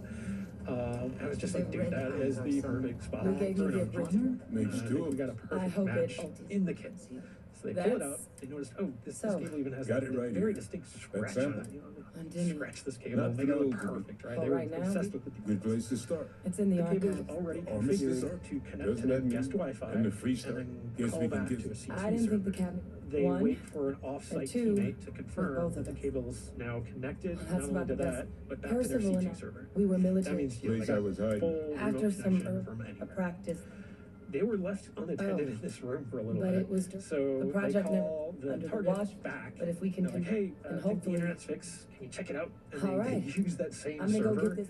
that they were eyeballing to oh yeah, looks like the internet's good, which gave them a little bit more insight into what's running on that server. They leave and kind of start their initial work. They've got these tools in play. Now, like within a day, the target knew something was up. They found at least one of those malicious network devices, which immediately led them to the next network device that was in there. Got cleaned out. Hey, pretty as a everything's fine. pistol. What was that malicious network device? It's not the OMG cable. Come on, number 4. Yeah, it's other hardware that. Is Come not on, just number physical 4. stuff. Oh, okay. So So they you- left it there as like drop boxes kind of thing. Come on, Yes, number the 4. little, like, Dropbox. Come number, yeah. It's like it's visibly there. It's like a Plenty new of thing. options. So they picked up on that and immediately, okay, there's an issue. We don't know how this got here. Sweep the room. Okay, and this Cleared is up. kind of how pen tests should go. It's like I'm gonna go let's cash go out at half of this. stages, right? Let's first see if we can be super stealthy, and then if they didn't catch us, we'll be a little bit more sloppy. And then if Exactly. they don't catch us, we'll be overtly breaking rules. And if they still don't catch us, then they've got a lot to explain, and we can try stealing company cars or something was the next step, right? So I've heard these stories before, and it sounds like that's what they were doing. Like, we're gonna put a super stealthy thing in, a medium stealthy, and a very obvious, this thing shouldn't be here. Yep. But the funny thing is, they did a whole like remediation sweep, and they didn't catch the OMG cable. Like it was still in play. How After, would you? Like, hey, red alarms, something happened here, sweep it. We found 2 malicious devices. But the thing is that the cable was dormant. Like, it hadn't run anything. It was just sitting there, connecting to their guest Wi-Fi, waiting. So... Yeah, I mean, what would have triggered the other device discoveries? Were they doing stuff? Yeah, they were more active. Yeah. So definitely go looking. But it depends. What would you assume if you're like, oh, there's malicious hardware in here? What level of sweep do you need to do? 100K. I'm at 3.87 million. Hey, OMG Cable survives an active sweep. So the server had some constraints that made things a little bit difficult, which is probably why they were a little less thorough. Which was, they had some EDR, endpoint detection and response tooling, that would have detected any form of malware persistence. So they could run a payload on this and deploy some malware that would just live until the server rebooted. Also, the entire OS was just completely wiped about once a week. So even if you did have persistence, that's still getting wiped. So it's pretty locked down environment, right? But since they had a cable attached physically at all times, that was the persistence. So anytime they lost the malware connection, they would just rerun that payload. Boom, they're back in. They changed up the payload over the times, but ultimately, this allowed them to run and just work completely undetected for what turned into a 6-month period of time. And the only reason the exercise ended was because the contract came to an end and they needed to wrap things up to explain, the full processes and procedures they were using for the op. I mean, is this kind of what you were hoping to, this is exactly the story that I was wanting someone to do this with, is stick it in a place, have it be there forever, you can get in there whenever you want, have your remote persistence, trigger payloads, get into systems, and no one's going to detect you forever. I mean, that's got to be exactly what you were hoping, right? Oh, absolutely. There's just so many yes, you've used a lot of the features to just really push this. The workups in the cabinet. It makes me happy because, are we doing Rick rolls? My relation. Are we really pushing the boundaries and improving environments and just doing some really cool James Bond shit? I'm getting that's the man I love that. Freestar and the thing. So because MG has brought this cable into the world, he's met some very interesting people from all around the world. And heard some wild stories. I guess there was this one person who was telling him how he used the cable to get into an air-gapped computer. That is, there's no way possible to hack into it from outside. And the reason why this computer was air-gapped is because it was part of a digital forensics lab. It was collecting evidence and looking at computers without the risk of any of that data getting out. This group was hired to audit an entire security policy, including the physical security of the building. So they monitored 24/7 with a whole bunch of cameras at all sides of this building that they had deployed. And it was really hard. There were guards present. Everything was fully access controlled. It was all logged. It was all audited. How are they going to do this? And of course, the goal was to gain access to that evidence computer, which was air-gapped. Access to that large SAN for storage via network. After a whole bunch of discussion, they decided, you know what, we're going to use an OMG cable. Well, their first idea was to submit a hard drive that needed to be forensically analyzed by that computer, but then throw an OMG cable in the package, and hopefully the tech opens it up and pulls out the cable and says, I'll use this to plug something in. But they thought, no, that might not work. They probably have their own USB cables in the lab. So they're not going to use one in our package. So they decided to get a USB external hard drive. You know, the ones where there's a hard drive with a little USB pigtail coming off of it. Perhaps you can just plug it in your computer and you can see it as an external drive. But if there's they cut that little USB pigtail off and then snipped off the end of the OMG cable and soldered it onto this hard drive. Because the OMG cable only has one active end, and the other end really isn't needed for anything. So they just took the end with all the functionality and stuck it into the hard drive, so that when the forensic tech opened it up, they'd have no choice but to plug in this USB hard drive into the computer. Now it's integrated to that drive. The drive looks like Chief Sarkin, what's happening? It's the cable of that drive that's sometimes the problem. And it's storage. So, there are all these different payloads on there. Most important note, they ran a boot payload. So boot payload on this thing is it runs on an OMG cable. It runs every single time the cable powers on, so you can plug it in, right? So they included geofence that would check, make sure it's in bounds. It's at this evidence computer. Order the evacuation. Which, they were given some insider info on this one to make it safe. But do it discreetly. The last thing we need is a citywide panic. Yes, ma'am. Admiral Logan, the local barracks can provide support? I'll make the order myself. Nearest anti-Xeno squad, though, is off-world. Going to take a while to bring them in. Well then, we'll have to make do with the tools we've got. You two, we can't risk those things getting out of the spaceport. I want you both on the next train there. We'll let them know you're coming and that you've dealt with these things before. Now go show them how it's done. We're on it, ma'am. Captain, I'm right behind. Let's get down there.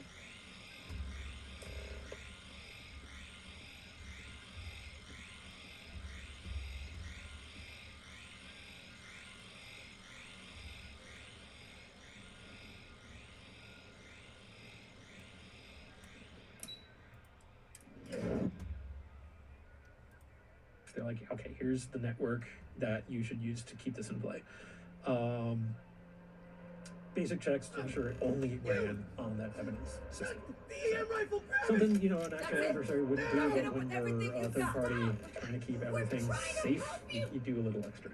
So they placed the hard drive in an envelope with the, let's just say, required labeling that they were able to find via some public record requests.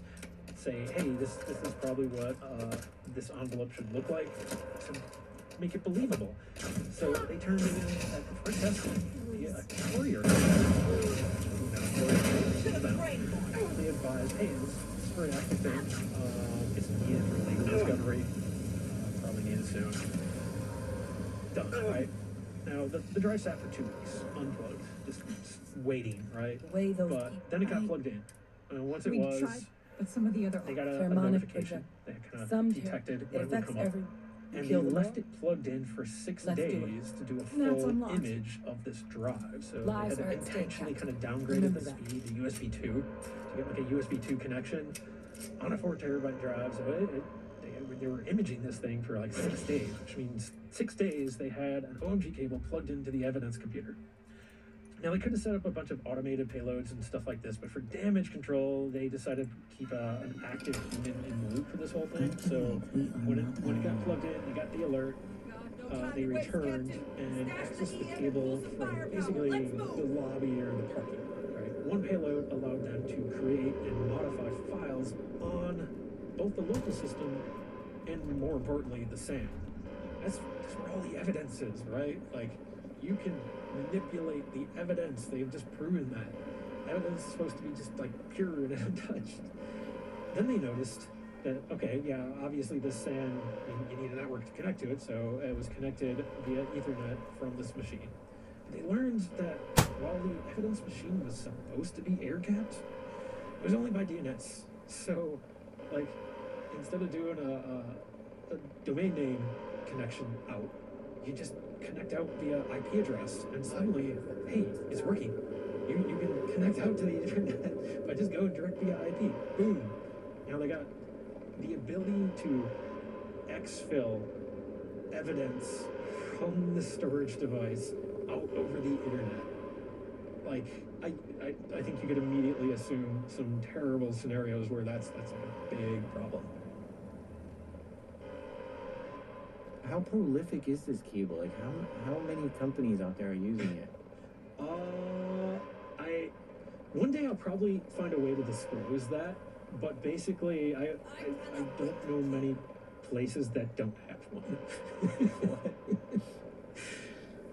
Yeah, I'm continually amazed. I learn about new places that I didn't even know exist.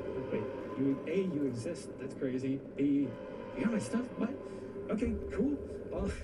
It's a wild ride going from I'm just making something that I thought Leave me, baby. Art in my kitchen to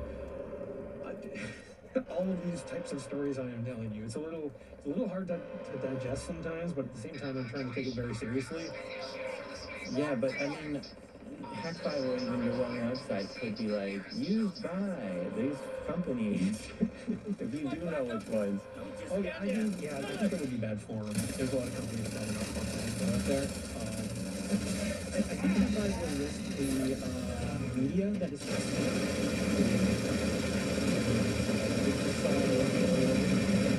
Netflix Netflix episode apparently of was it Zero Day. They're talking. I think it was Robert De Niro talking about the OMG cable on screen, and I think Jesse Plemons' face was in there. I was like, dude, what? That is wild. Okay, so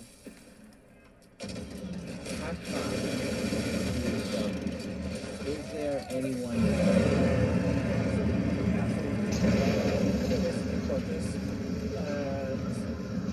I'm gonna generalize it here to make it easy to understand. So basically, you're gonna think of categories.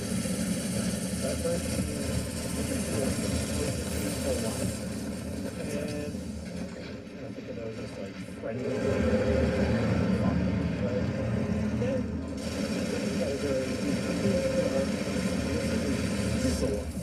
So sanctioned countries like Iran and North Korea. And then you get this third category is countries who are on either of those lists. Got the remaining creatures So down if on the the goal line. was to make as much money Barely as holding up possible, perimeter. you'd be selling to that. They said you've done this before. Well, But if you're trying to do more than like the legal minimum, whatever supplies you need. you might avoid selling to that group, especially if you're operating in space that many people perceive to be a gray area. Even if it's not a gray area, perception still matters. But Hack5 only sells explicitly to the allowed countries and skips over that third group. It's a voluntary decision on their end.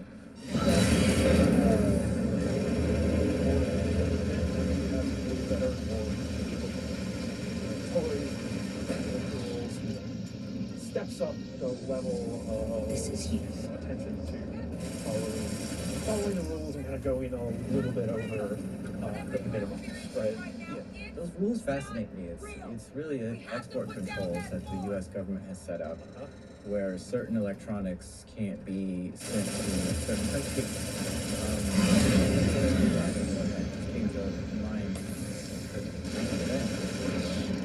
DeepSeek surprised us all with their AI abilities, and then it turns out that it's not 10,000 against the export control rules. NVIDIA is not allowed to send tens of thousands of these cards to China.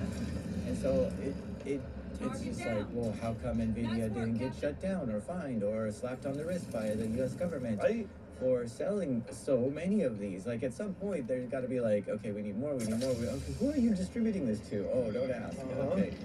So, I don't know. I just wonder if the export control rules even matter, or if they have teeth, or if anyone follows them. Because honestly, I've filled out forms before, and sometimes it's just a checkbox. Do you live in any of these countries? No. Okay, good. We'll send it to you then. Right. I think the NVIDIA one's a pretty good example. I don't think all of their products are export controlled. So this probably goes back to the capabilities, the toys versus the upper end stuff, and can you do good or bad things with them, and almost dual use kind of territory. And ultimately, any restriction, kind of as what you were getting at, can be bypassed. But introducing any degree of friction generally is good if you're trying to stop a certain activity. Like, perfect controls are hard. It's a balancing game, much like almost all security defenses, right? We often get that wrong in the security industry. It's like, oh, it's not perfect, so it's not worth doing. It's not necessarily. Like, speed bumps help to some measurable degree on a large scale. Almost hard to. But it's worth reminding again. Hack5 is the only entity I sell to, but and like, as much as I love not having to worry about it for my own stuff, I absolutely love like just supply chains in general, especially when you look at them from like the offensive security mindset. So I'm totally with you in terms of being fascinated. I think that stuff gets like way too little attention, and if you focus on it, you can wield like crazy amounts of power if you understand it. So, yeah. So you've told us a few stories of your cable being used for good. Do you know any instances of it being used for bad? Has anyone told you about those stories? So I don't know of any stories. 60K, Yellow Sunshine. I've actually had a semi-recent example. I'm on fire. I'm winning, and I'm really drunk, and I don't know why I'm winning, but I'm winning. I'm fucking winning.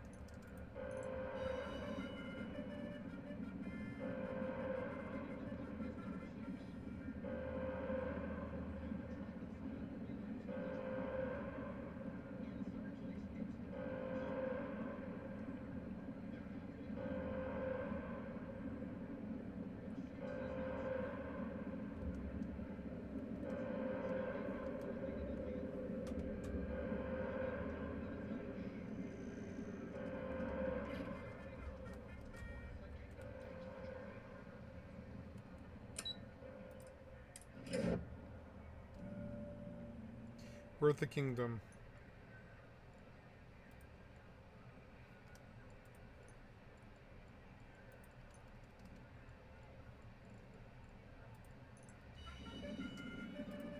Example that is super applicable here with their Wi-Fi pineapple and the Russian GRU. So let's what was this? So the Wi-Fi pineapple. We got the main information. I'm gonna skip on. Slice the top third of the potato off long ways, like so. Then on the big piece, I'll start carving out the center in the shape of a bowl. If you have a spoon on you, that'll make your life a little easier. Then I'll take my quail eggs, crack them open, then drop them in. And we're gonna add a good amount of cheese. Then we'll close the lid, Quail wrap it eggs. in some aluminum foil, and just throw it on the hot coals. Then I'll take the shavings from the inside of the potato, wrap those up because we don't want to waste them. And I'll let these bake for about half an hour or so, just like you would make a normal baked potato. All right, so that's looking about done. The cheese will be melted and the egg will be cooked to perfection. I'll slice the top third of the potato.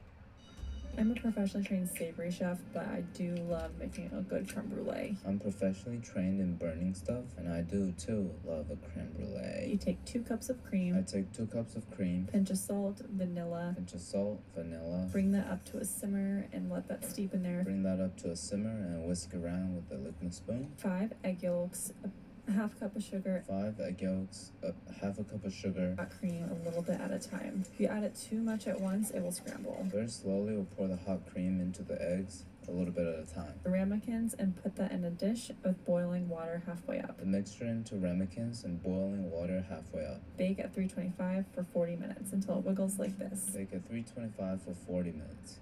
It's only been 20 minutes. Why is it looking so brown? Set overnight and then top with some sugar and either blowtorch it to caramelize or place under a broiler for about a minute or 2. Set overnight and top with sugar, torch it till it's a little bit charred.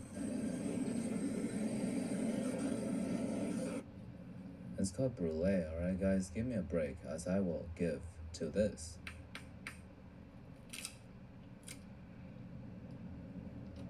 It's actually so smooth and creamy, you don't even taste that brown stuff on top. The bitterness serves as a contrast, you know what I mean? It's really easy to make. 9.2 out of 10. Alright, thank you.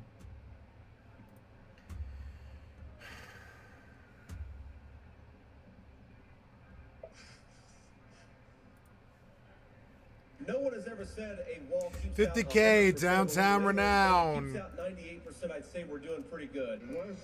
I'm on fire for some reason. I'm taking risks and I've been getting them.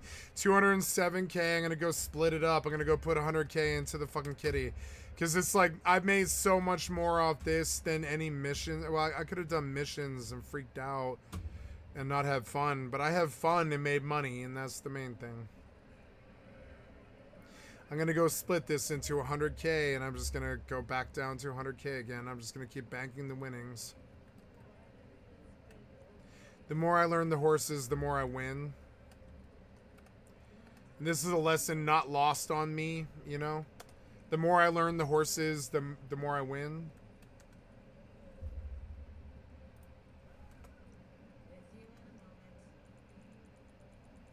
Yeah, like I'm at 3.87. I'm almost to 4 million. I'm going to buy the Kasaka sub.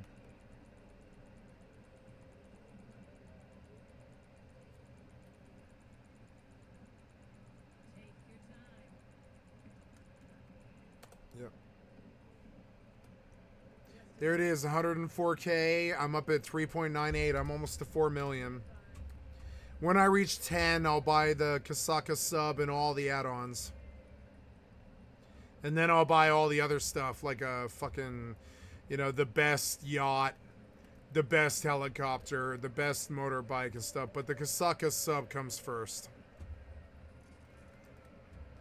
I can sit down to some blackjack, but I think I'm feeling the horses more. I think I might be a really good gambler.